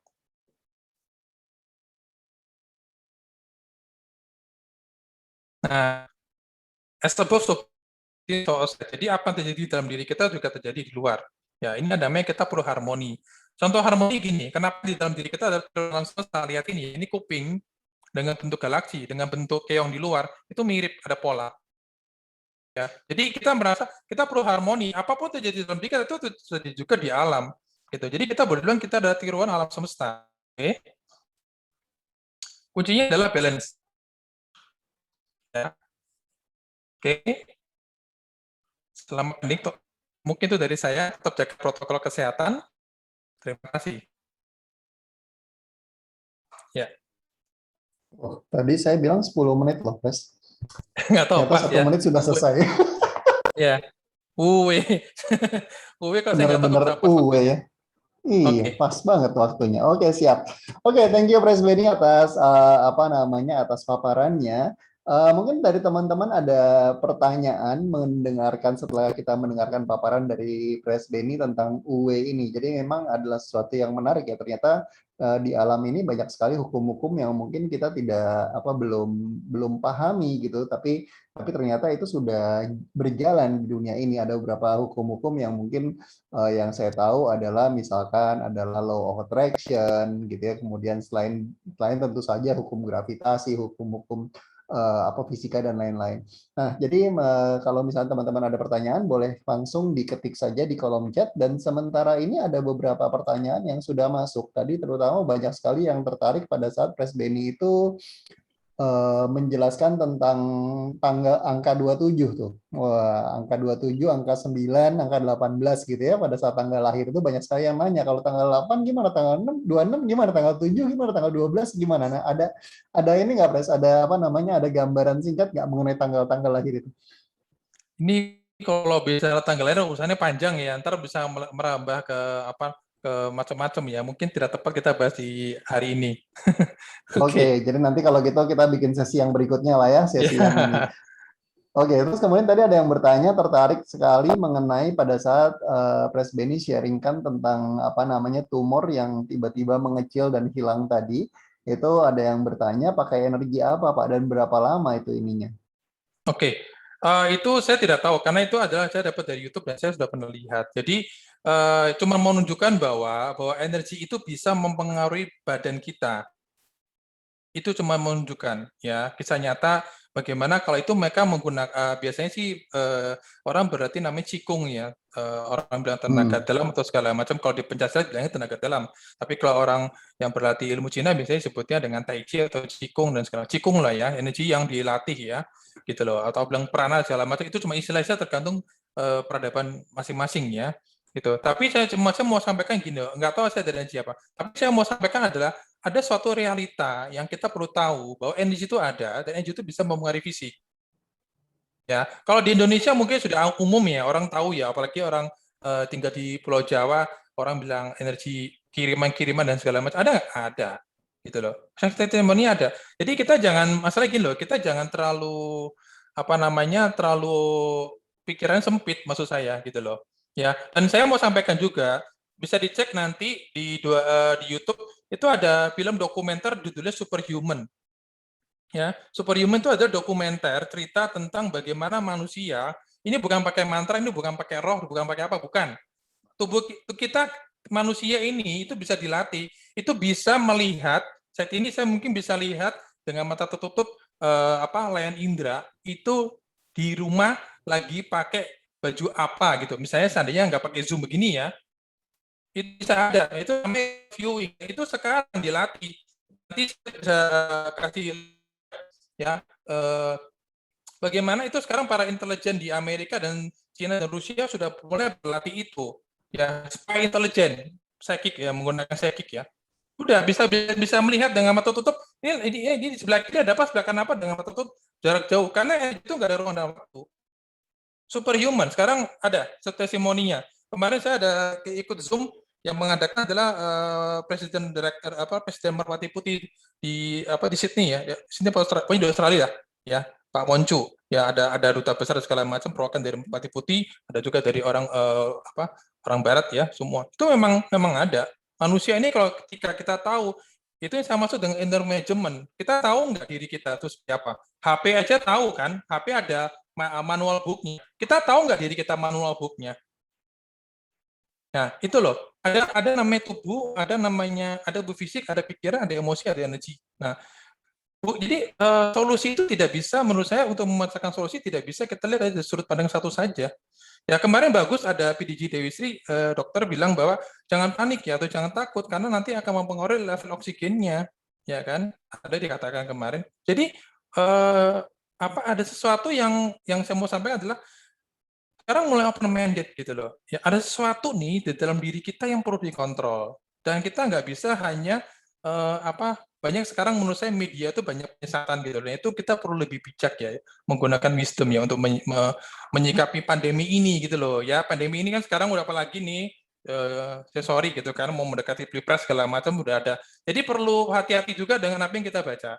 Ya tapi bukan berarti kita tidak menolak sama sekali, enggak. Ini butuhkan wisdom. Ya diuji dibuktikan by data. Ya seperti itu sih yang mau saya sampaikan. Ada lagi mungkin mau tanya? Oke. Ya, siap. Oke, kemudian ada pertanyaan nih. Tadi dipaparkan mengenai yin dan yang tidak sesuai dengan kodrat. Kalau ada laki-laki yang feminin dan sebaliknya wanita yang maskulin. Pada sifat itu bukan distel, tapi itu adalah bawaan. Itu gimana tuh, Pres? Ya itu saya bilang, inner management, ya kan? Tahu nggak tentang fenomena ini? Ada namanya yin yang, ada namanya itu kodrat. Nah, ketika kau tidak sesuai kodrat, ya saya bukan bicara gender, enggak, saya nggak mau bicara itu. Saya cuma bicara ada suatu konsep namanya yin yang, dualitas. Kodratnya seperti itu. Nah, ketika kita tidak sesuai dengan kodrat, maka kan itu yang saya sebut dengan ketidakharmonisan. Disitulah masalah mulai muncul. Contohnya apa? Tidak sesuai dengan kodrat. Kodratnya apa? Itu berputar. Contoh kita coba deh, cuma satu sisi saja, ya kan? Tarik nafas doang tapi tidak buang, nggak bisa.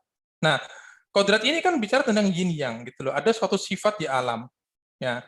Nah, coba ini kan bukan berarti saya bilang ini pasti, tapi ini adalah sebagai refleksi kita sendiri. Ya, ada orang yang bawaannya dia feminim, laki-laki tapi cenderung pendiam, manut, taat gitu kan. Nah, apakah itu Nah, itu perlu dicek. Jadi saya maksud kita perlu cek. Kita cek dulu ke atas, papa mama gimana, kakek nenek gimana. Itu menurun ke bawah itu loh. Nah, itu perlu diselesaikan, perlu diputus siklusnya. Siklus trauma itu perlu diputus. Itu yang menyebabkan seperti itu, tidak sesuai kodrat. Nah, akhirnya ini berputar terus-menerus nih, terjadi konflik. Akhirnya ketika terjadi konflik, ya biasa kalau dalam hubungan perkawinan pisah. Atau seringkali pernah dengar ya, kalau ketemu ya, maaf saya bukan anti gender, tapi ini cuma buat pembelajaran saja, ketika itu tidak selaras, lalu terjadi namanya konflik, lalu efeknya biasanya ke anak-anak dan seterusnya berputar terus. Jadi untuk melihat segala satu perkara ini menggunakan teori yin yang ini adalah kita bisa mengurai banyak hal. Jadi mengurai banyak hal, menganalisa banyak hal. Nah, perlu cek lagi ke atas, seperti itu. Oke, kalau saya kembalikan ke dalam topik kita hari ini, yaitu adalah ngomongin tentang COVID gitu ya. Dan kebetulan ada pertanyaan juga dari Layan Dewi Maya gitu. Jadi menurut Uwe sendiri ini bagaimana sikap kita yang baik untuk menghadapi si COVID ini? Karena tadi kan kita ngomongin adalah the action of no action gitu ya. Dan kita tahu bahwa pakai masker, cuci tangan, dan jaga jarak itu bukanlah action yang biasa kita lakukan gitu. Nah, jadi apakah sekarang ini tindakan 3M atau sekarang 5M ini adalah sesuatu yang sesuai dengan Uwe atau itu malah gimana, Pres? Gini, jadi untuk memahami itu kita perlu wisdom ya, maksudnya butuh kebijaksanaan. Kan saya sudah bilang, action on action kan, artinya kita tidak mengapa-ngapain, tidak melakukan apa-apa, di luar itu terjadi sesuatu. Kan begitu ceritanya. Nah, di luar terjadi sesuatu, artinya saya nggak perlu ngapa-ngapain. Yang memerintahkan 5M itu siapa? Apakah saya? Ada WHO, pemerintah. ada pemerintah. Betul nggak? Ya. Nah, kalau saya buwe, tetap saya perlu ikutin dong prokes. Ya kan? Nah, yang terjadi sekarang kan banyak orang dengan pikiran dia, teori konspirasi, dan segala macam. Tidak mau menggunakan masker, tidak menggunakan jarak dekat. Dia berpikir. Tapi kalau dia buwe, ya kan pemerintah sudah suruh pakai masker, pakai prokes, bisa menangkap ya maksud saya. Ketika kita buwe, kita ikutin juga, tidak merisis ya, tidak menolak, yaitu sikap buwe. Nah, bagaimana dengan menghadapi COVID ini? Satu, tetap prokes ya, tetap prokes itu penting, ya. Kemudian adalah yang kedua adalah kita perlu tahu badan kita tuh cara kerja seperti apa. Ada pikiran, ada emosi, ada fisik. Oke, nah cara menyikapinya adalah kita tahu 90% itu adalah diri kita dikendalikan oleh pikiran bawah sadar. Nah, pikiran bawah sadar ini bergeraknya otomatis. Kemudian dia lebih banyak juga mengurusi organ di dalam tubuh kita, termasuk kekebalan tubuh kita, imun yang sekarang orang bilang. Betul nggak ya? Nah, supaya karena kita perlu tahu nih cara kerja badan kita itu seperti apa. Ibaratnya mobil, kamu harus tahu kapan gas, kapan rem. Oke, kapan gas, kapan rem. Nah, sistem sudah bekerja di alam, termasuk di dalam tubuh kita ini ada sistem loh. Sudah ada peraturan-peraturan di dalamnya. Kamu itu tahu nggak? Contohnya, badan kita sudah capek, masih kerja, masih ngotot. Nggak ngeflow kan? Harusnya istirahat. Nah, sikap ini loh. Udah tahu capek, masih dipaksa. Udah tahu masih dipaksa. Ya, kadang-kadang kita kena konsep, saya harus nolong orang lain. Bukan berarti tolong orang lain salah, enggak, saya enggak bilang itu. Tapi kita harus bijak menyikapinya. Sudah tahu badan kita ini pintar, dia tuh kayak anak buah kita. Dia itu kalau sudah kasih sakit perut atau kasih apa, dia mau bilang, bos, gue capek, berhenti dong, gue mau istirahat. Tapi kadang-kadang kita menolak kan. Wah, pakai pikiran saya bisa mempengaruhi badan. Nah itu loh, kadang-kadang sudah tidak tidak ngeflow. Nah seringkali itu jadi sakit. Nah, tubuh kita ini menurut teori 5M itu ada jam-jamnya, kapan lever itu bekerja, kapan jantung bekerja, itu ada jam-jamnya. Ya. Jadi ketika kita ngeflow itu badan kita sudah ada sistem yang udah otomatis. Nah, kalau kita lebih kita lebih ngikutin di dalam diri, kita nggak perlu ngapa-ngapain, ikuti aja gerakannya seperti air mengalir tadi. Tentu saja kita badannya lebih fit, lebih sehat. Pertama itu. Kedua adalah healing terjadi ketika kita tuh sangat rileks, terutama saat tidur. Kenapa tidur itu penting? Karena ketika tidur itu adalah terjadi regenerasi sel. Jadi deep sleep itu penting banget. Nah, bagaimana kita bisa berdamai dengan COVID? Memang perlu berlatih, itu poin saya. Tidak bisa hanya dengan pengetahuan, hanya dengan presentasi saya lalu bisa mengatasi COVID. Enggak juga. Maksud saya adalah kita perlu berlatih. Tahu dulu teorinya apa, lalu ini tidak bisa diketahui gini loh, tidak bisa kita hanya berpikir hanya dengan menggunakan pengetahuan tapi tidak bisa praktek. Makanya saya bilang untuk ini kita perlu banyak praktek. Ya, bernapas yang natural, ya. Ketika tubuh kita saya capek ya saya istirahat. Jangan dipaksa diforsir. Dia tuh tahu gitu loh. Dia tuh canggih, badan kita tuh canggih. Nah, kadang-kadang itu yang terjadi adalah saya ini berusaha mengontrol diri saya. Saya berusaha mengontrol dunia luar. Contohnya disebut kita ngotot, maksa. Nah, ini sering jadi konflik nih. Saya maunya begini, begini, begini. Ribut kan? Ketika ribut kesel yang nggak diturutin. Oke, ketika kita kesel, kita emosi, apa yang terjadi? Badan kita ini naik kan?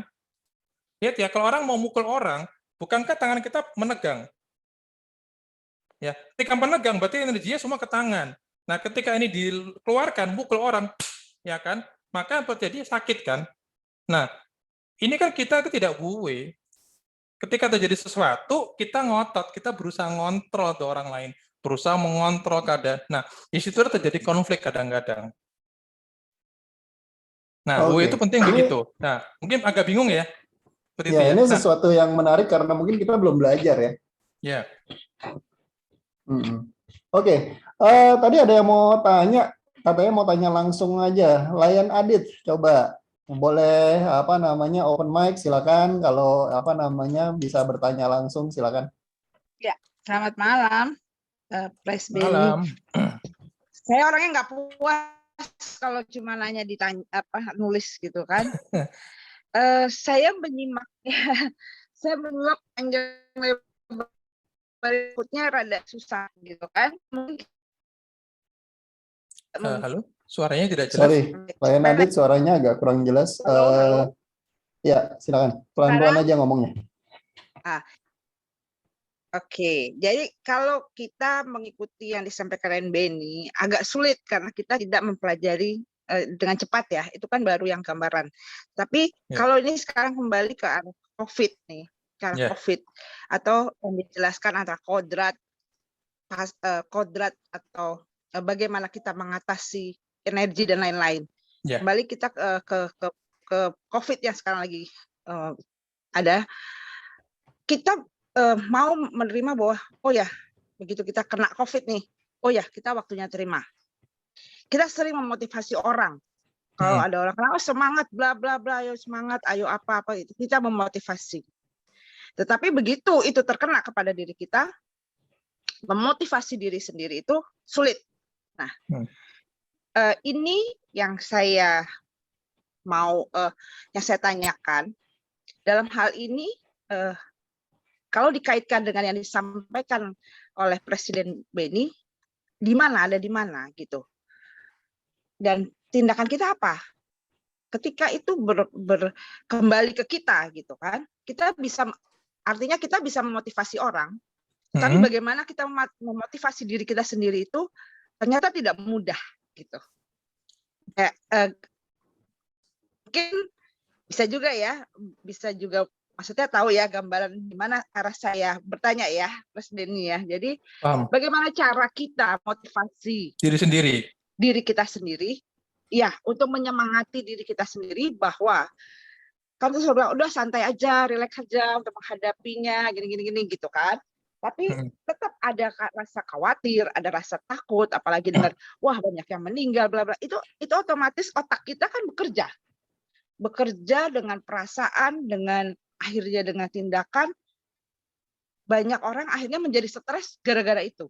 Nah ini yang mungkin bisa disampaikan gitu. Terima kasih, Pres Benny. Jadi gini, itu yang saya bilang. Kalau tadi saya bicara teori dulu, lalu prakteknya bagaimana? Prakteknya adalah itu kita harus belajar akses ke dalam bawah sadar. Karena yang saya sudah bilang tadi, program itu di dalam diri. Nah, itu kalau nggak diselesaikan, tentu saja kita tidak bisa rileks. Kita tidak pasti akan mudah keluar tuh. Nah, mungkin Lion Adit bisa dicek ya. Bagaimana memotivasi diri? Pertanyaannya, bagaimana memotivasi diri sendiri? Itu perlu berlatih. Nah, berlatih yang paling mudah adalah dengan tidak ngapa-ngapain. Tadi diam saja. Ketika misalnya saya mulai panik nih, saya pengen cari sesuatu, udah diam aja, berlatih diam. Mikir juga nggak mikir, HP dibuang. Nanti yang terjadi adalah Jadi gini loh, saya mau tanya, orang bisa nggak sih marah 24 jam?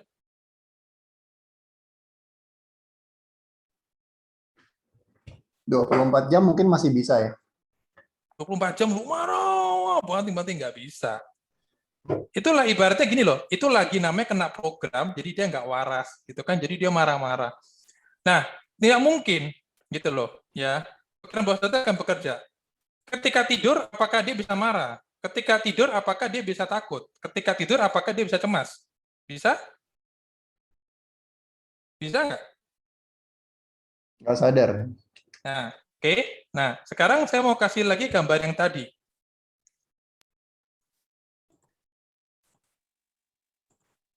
Nah, ini kan. Kalau mau tenang, bagaimana memotivasi diri sendiri kan tadi pertanyaan Adit. Yaitu dengan cara ini loh, dari kiri geser ke kanan. Ini kepala ini jangan dipakai. Ketika orang banyak mikir, dia itu akan mekanisme otak itu, dia itu narik memori di dalam diri kita. Entah memori kekesalan kita, memori kita waktu kecil, memori kita tadi habis ngobrolin sama orang, memori saya baca kita, itu narik memori. Nah, memori ini lalu memicu emosi. Nah, caranya bagaimana solusinya? Tidak berpikir. Nah, ketika tidak berpikir, dia tidak emosi. Kan gitu ibaratnya. Ya, tadi lihat gambarnya.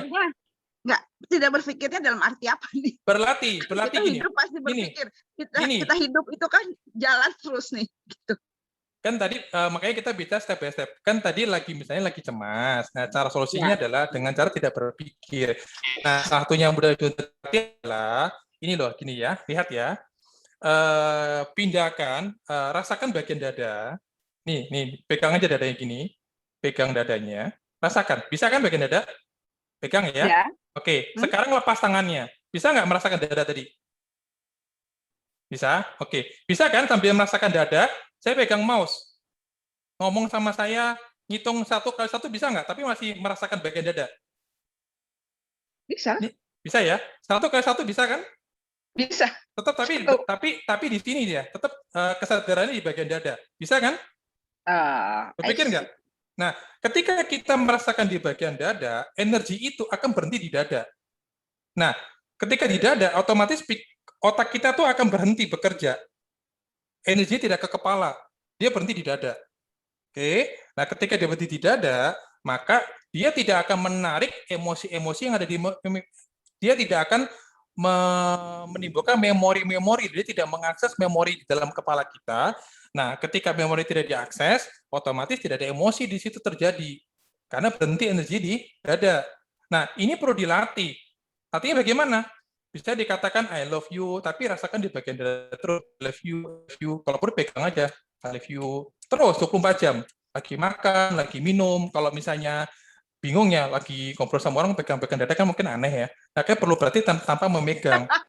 Nah, kan. Nah, nanti lihat ya, setelah 2 minggu, 3 minggu ketika dilatih, lihatin ya, nanti ketika nanti mau marah, ketika mau cemas, itu berhenti di dada.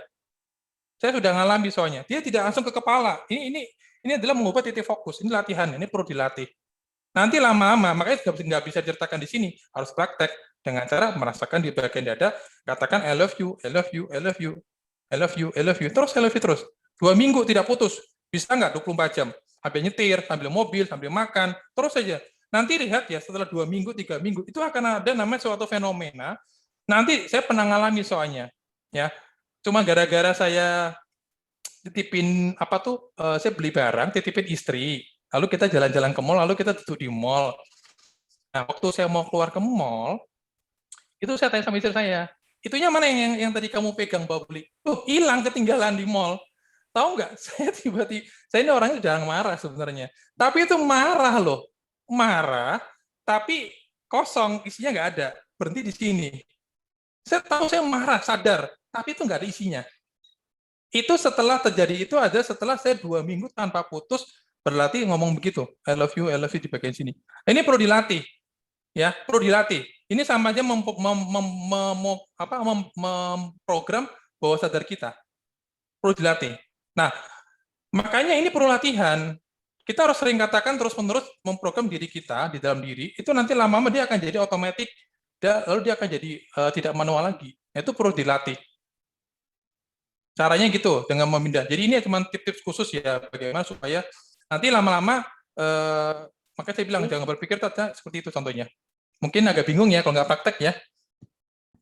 Ada yang mau praktek nggak? Saya tunjukin praktek sekarang kalau mau. Berapa Ada yang menit mau kira-kira? Setuju. Mungkin 5 mungkin. 5 menit? Ada yang mau? 5 menit? Langsung aja tuh kakak dia. Kakak Adit. 5 menit ya. Aku Ini. Silakan. Dan sudah kita belajar, semua sambil sudah. Oke, gini ya. Ayo, ayo. Gini. Sorry. Gini. Saya mau katakan kenapa tanggal lahir itu penting sekali untuk saya untuk analisa dulu. Kenapa? Karena tanggal lahir itu akan bisa memetakan mana orang-orang yang berbakat akses ke dalam bawah sadar.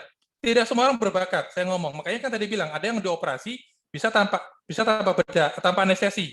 Itu karena dia punya kepekaan bawah sadarnya, akses masuk ke dalamnya bagus banget. Tidak semua orang bisa tanda kutip bisa dihipnotis lah ibaratnya, tidak semua orang. Nah, supaya bisa masuk ke dalam bawah sadar, kuncinya itu adalah cuman jangan banyak berpikir. Kenapa? Karena logika itu kan otak kiri, nalar kan. Makanya cowok itu kan secara kodrat cowok itu kan dia berpikir. Cewek lebih banyak menggunakan hati, empati. Makanya bukunya tuh, laki-laki dari Mars, wanita dari Venus. Artinya apa? Laki-laki menggunakan otak kiri secara kodrat. Oke, ya. Wanita itu menggunakan otak kanan. Nah, semakin sering kita bergeser ke otak kanan menggunakan rasa, maka itu mudah kita masuk ke dalam bawah sadar, ya. Gitu loh. Nah, makanya lihat ya, ketika kita nggak banyak berpikir, kita tuh mudah mempengaruhi badan kita. Contohnya seperti itu. Nah, memang agak susah gitu loh. Makanya kalau orang terlalu banyak nalar itu, dia dikuasai sama pikiran dia agak susah. Nah, saya menggunakan tanggal itu untuk memetakan. Kenapa tadi saya sebut angka tanggal 9, 9, kemudian 18, 27, itu karena di total ketemu 9. Kalau 27 berarti kan 2 tambah 7, 9. Nah, orang yang saya sudah amati, orang yang tanggal 9, itu emosi meledak-meledak. Nah, artinya berarti dia juga mudah untuk masuk ke dalam bawah sadar, untuk diakses. Nah, ini ada yang tanya, tanggal 7 gimana? Tanggal 7, Pak, orangnya banyak, siapa nih? Dewi ya. Tanggal 7 itu saya sedikit cerita deh. Tanggal 7 itu orangnya banyak mikir, suka analisa, pakai data pokoknya. Jadi kalau nggak pakai data, dia nggak percaya. Stop ya, jangan banyak bicara tanggal. Nanti kita kepanjangan. Oke, nah sekarang gini. Sekarang bagaimana, sedikit ya, kita coba gini. Sedikit terapi ya. Ada yang mau nggak? Membereskan, terutama para isoman ya, saya mengamati gini loh, orang-orang yang sudah kena COVID, itu saya merasakan mereka banyak rasa takut, masih walaupun sembuh, tapi rasa takutnya masih muncul. Jadi takut ini, takut itu, aduh gitu. Saya mengamati teman-teman saya pada begitu. Jadi rasa takutnya belum keluar, masih nempel tuh traumanya ke dalam. Nah, sekarang kalau mau coba ini, saya coba sedikit terapi ya. Berhasil atau tidak, jangan lihat itunya. Saya sudah bilang, kalau orangnya menggunakan otak kiri kuat sekali, itu agak susah mengakses bawah sadar. Jadi terapi itu akan agak sedikit kesulitan. Tapi kita coba dulu. Nah, untuk mungkin ini akan sekaligus nanti jadi sesi terakhir, dan setelah itu kita tutup ya, Pres ya? Ya, oke, siap. Kita akan langsung terapi saja, saya langsung terapi saja. Tapi untuk bisa terapi ini loh. Percaya tidak percaya, saya percaya soalnya ya, karena dari hasil teman-teman yang saya terapi itu ada suatu fenomena yang nggak bisa diceritakan di sini. Ya, oke. Nah, saya mau bilang gini loh, setiap kita itu ada angelnya, entah leluhur atau apa, percaya tidak percaya, oke? Nah, untuk bisa diterapi itu makanya harus persetujuan dulu dari dirinya sendiri, dan itu harus dalam kondisi sadar. Jadi kalau nanti yang mau merasakan manfaatnya 5 menit ke depan ini, terapi ini, itu harus mengatakan kepada diri sendiri dulu, saya mau diterapi. Dan buka pintu untuk saya terapi. Itu ibaratnya saya buka tembok saya. Makanya, kalau orang tidak sadar dia sakit, dia tidak sembuh. Dia harus tahu dia sakit, dan saya butuh obat.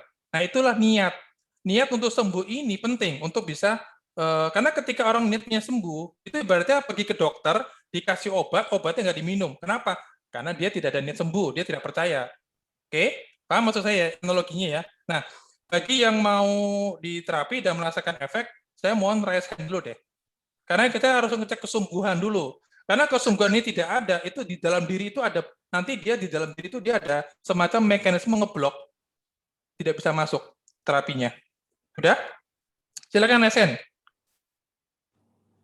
Ya, yang Siapa bersedia yang mau untuk resen? diterapi Silakan silakan Resen yang mau. Ini karena raise membuktikan niat untuk sembuh. Karena ini penting boleh sekali. raise hand dengan apa reaction, jadi raise hand virtual atau boleh juga angkat tangannya di video juga boleh. Silakan. Siapa yang bersedia untuk diterapi boleh angkat tangannya.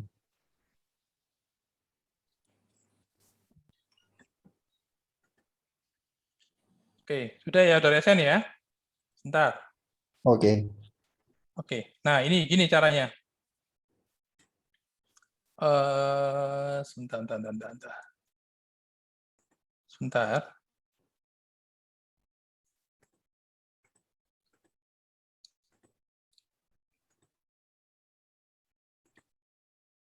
Oke.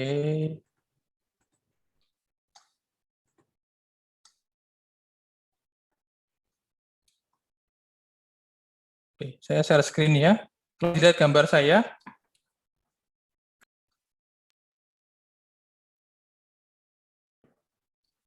Oke, jadi untuk masih belum muncul, Pres, bentar. Ya, sudah muncul. Ya. Jadi gini, untuk terapi itu adalah untuk kita harus samakan frekuensinya dengan pikiran bawah sadar masing-masing. Itu membantu saya akses ke dalam bawah sadar.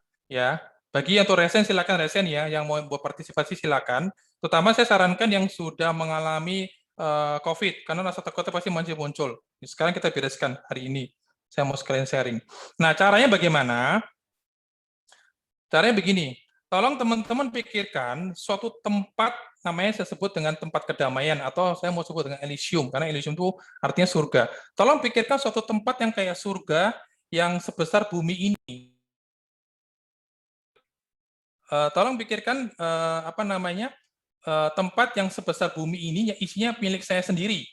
Ya, boleh nanti gambarnya gunung, sungai, tapi jangan tempat ibadat, jangan mall, jangan rumah, jangan kamar. Tempat yang suasana alam seperti ini. Boleh gunung, boleh danau, boleh pantai. Sudah? Sudah belum? Sudah? Sudah. Sudah ya? Kalau sudah, oke. Kalau sudah, silakan tutup mata. Tolong ikutin aba-aba saya. Silakan yang mau partisipasi.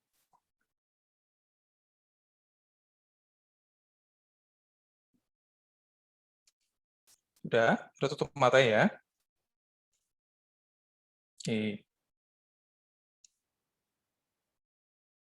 Oke, sekarang niatkan ke tempat kedamaian tadi, sesuai dengan gambaran masing-masing.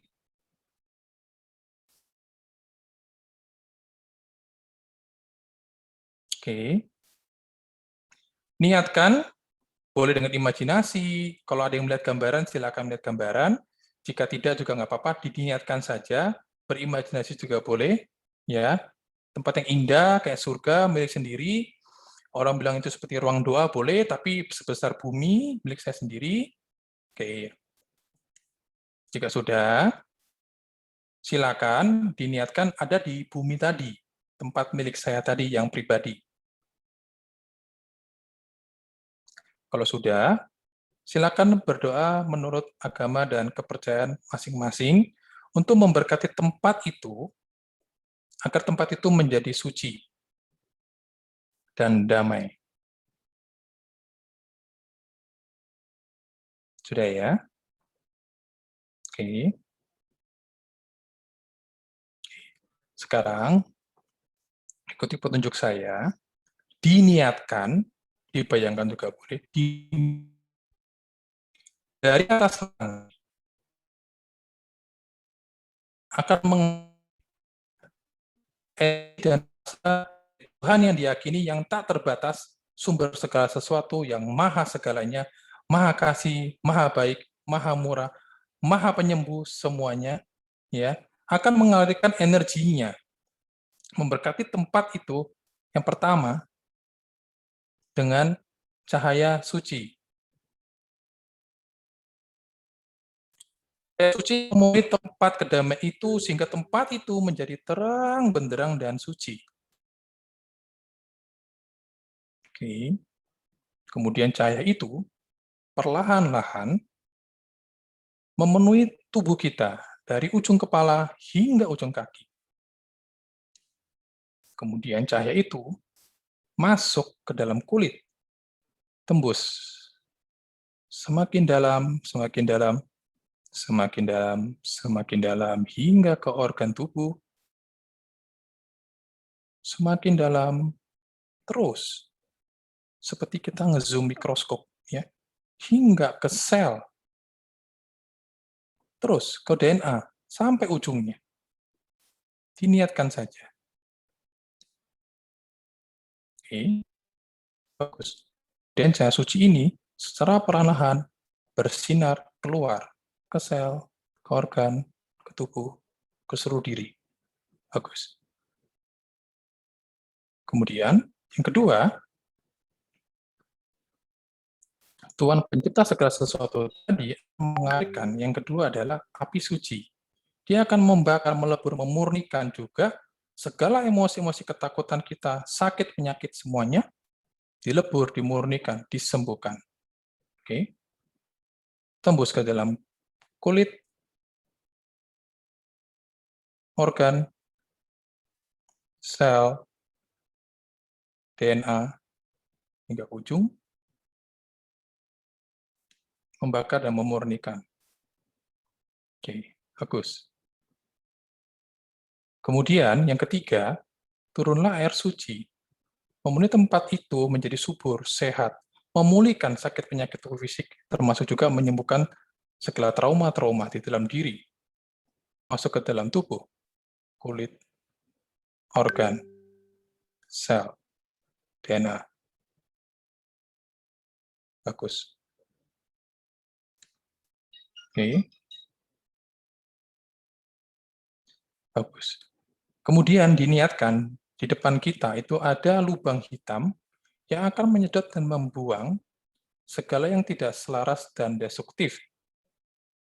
Sakit penyakit, trauma, segala ketakutan kita akan disedot ke dalam lubang itu. Sifatnya adalah satu arah, dari dalam keluar, yang dari luar tidak bisa masuk. Oke. Sekarang tirukan kata-kata saya. Segala yang tidak selaras dan destruktif saat ini, katakan 3 kali dengan kencang, keluar, keluar, keluar. Bagus. Oke.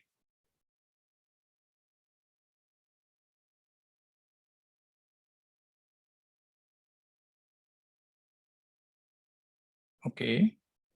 Proses ini akan diulang-ulang terus-menerus di level bawah sadar, cukup dengan memegang jempol kiri masing-masing. Ketika pegang jempol kiri, maka proses ini akan diulang-ulang, menyembuhkan segala trauma dan juga fisik kita. Bagus. Kembali sadar, kembali segar, buka mata. Oke, ada yang merasakan sesuatu? Silakan sharing ya, karena saya butuh feedback. Kalau saya merasa lebih tenang ya, Pres Benny. Oke, thank you Len Betty, Pres Betty. Mungkin ada yang mau sharing lagi? Kalau saya kok merasa mual ya. Mual berarti ada lagi detok ya, ada yang keluar. Oke. Kalau saya merasa ada yang panas ke dalam tubuh. Oke, good. Bukan halusinasi ya. Oke, lanjut. Ada lagi yang mau sharing? Saya merasa nyaman. Oke, good.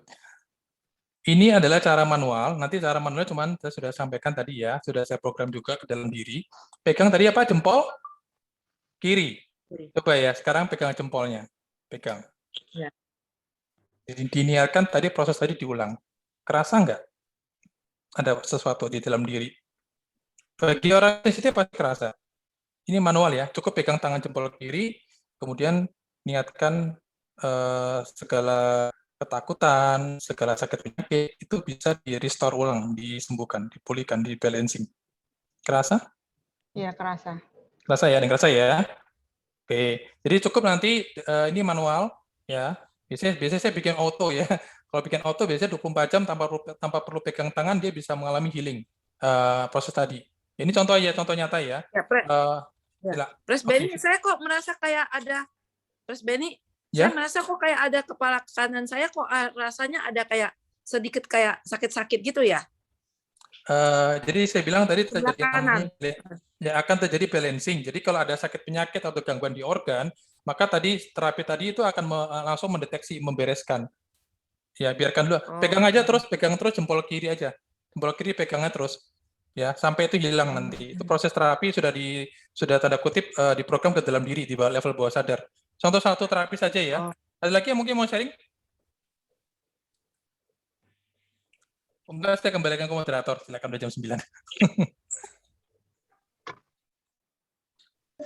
Oke, thank you, Pres Benny. Thank you untuk teman-teman semua. Hari ini kita luar biasa banget ya. Tadi sesinya sebenarnya awalnya nggak ada jadwal untuk praktek, tapi diberikan tambahan oleh Pres Benny adalah langsung kita praktekkan, dan beberapa teman sudah merasakan bahwa merasa lebih baik, gitu ya, merasa ada ada healing dari dalam. Mudah-mudahan apa yang di-sharingkan oleh Pres Benny hari ini bermanfaat. Jadi kalau boleh saya simpulkan bahwa yang namanya Wu-Wei ini adalah sesuatu yang seharusnya bisa kita praktekkan, tapi kita belum ngerti aja gimana caranya. Tapi seiring dengan kesadaran, hari ini mungkin adalah perkenalan tentang Wu-Wei dulu, terus kemudian nanti semakin banyak kita menyerap ilmu-ilmu atau lebih dapat tambahan-tambahan ilmu, mungkin Pres Benny nanti akan sharing-sharing lagi gitu ya.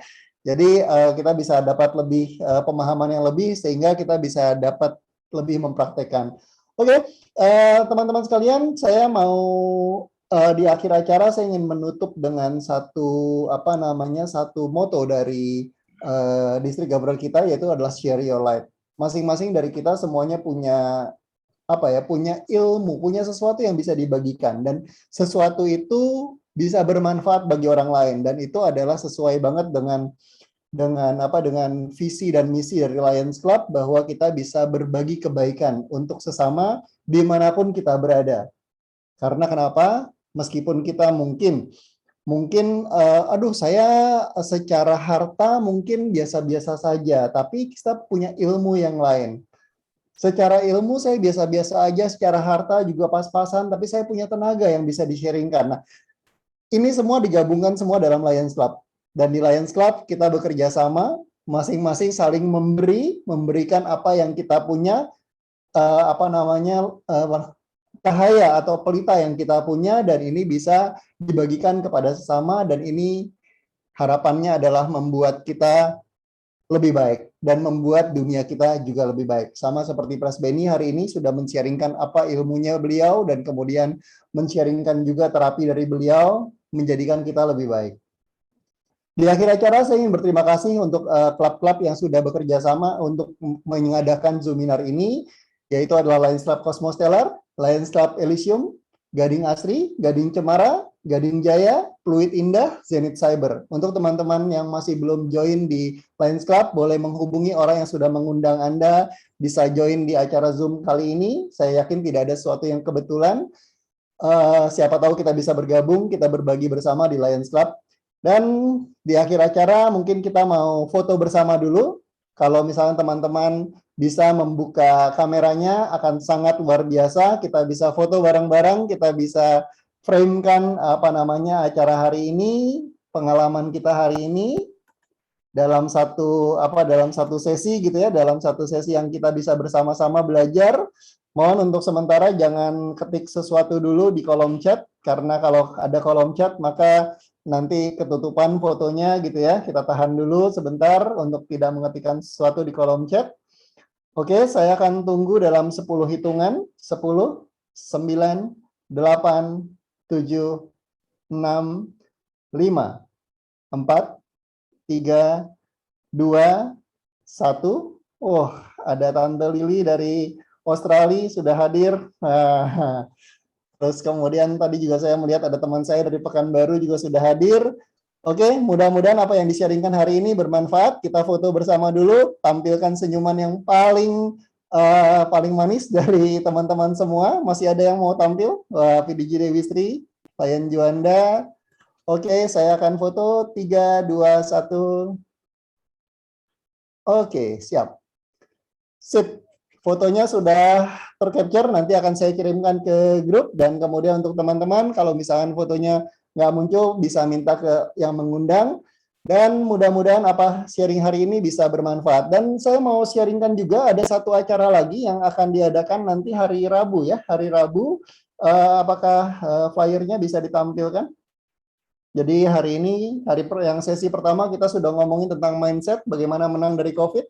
Yang kedua kita sharingkan fakta dan hoax tentang COVID. Yang ketiga kita sharingkan adalah tentang tentang para penyintas COVID. Dan yang keempat hari ini adalah UW atau Go with the Flow. Dan yang berikutnya adalah sesuatu yang menarik, yaitu adalah bagaimana, ini enak banget nih, bagaimana caranya makan sehat, makan enak di saat isoman. Wah, jadi orang-orang yang isoman, yang terpaksa isolasi mandiri, mereka perlu untuk menjaga supaya nutrisinya cukup gitu ya, supaya makannya sehat, dan tapi kemudian bagaimana caranya supaya tetap enak. Nah ya kan, itu adalah sesuatu yang kadang-kadang bikin makan nggak enak. Aduh, kalau sakit makannya nggak enak. Nah, tapi gimana caranya bikin makannya supaya tetap enak tapi tetap sehat. Boleh tolong dikembalikan dulu ke yang sebelumnya, yang tadi makan enak tadi. Yang kali ini adalah akan mendatangkan seorang dokter, Dr. Dedianto. Dr. Dedianto adalah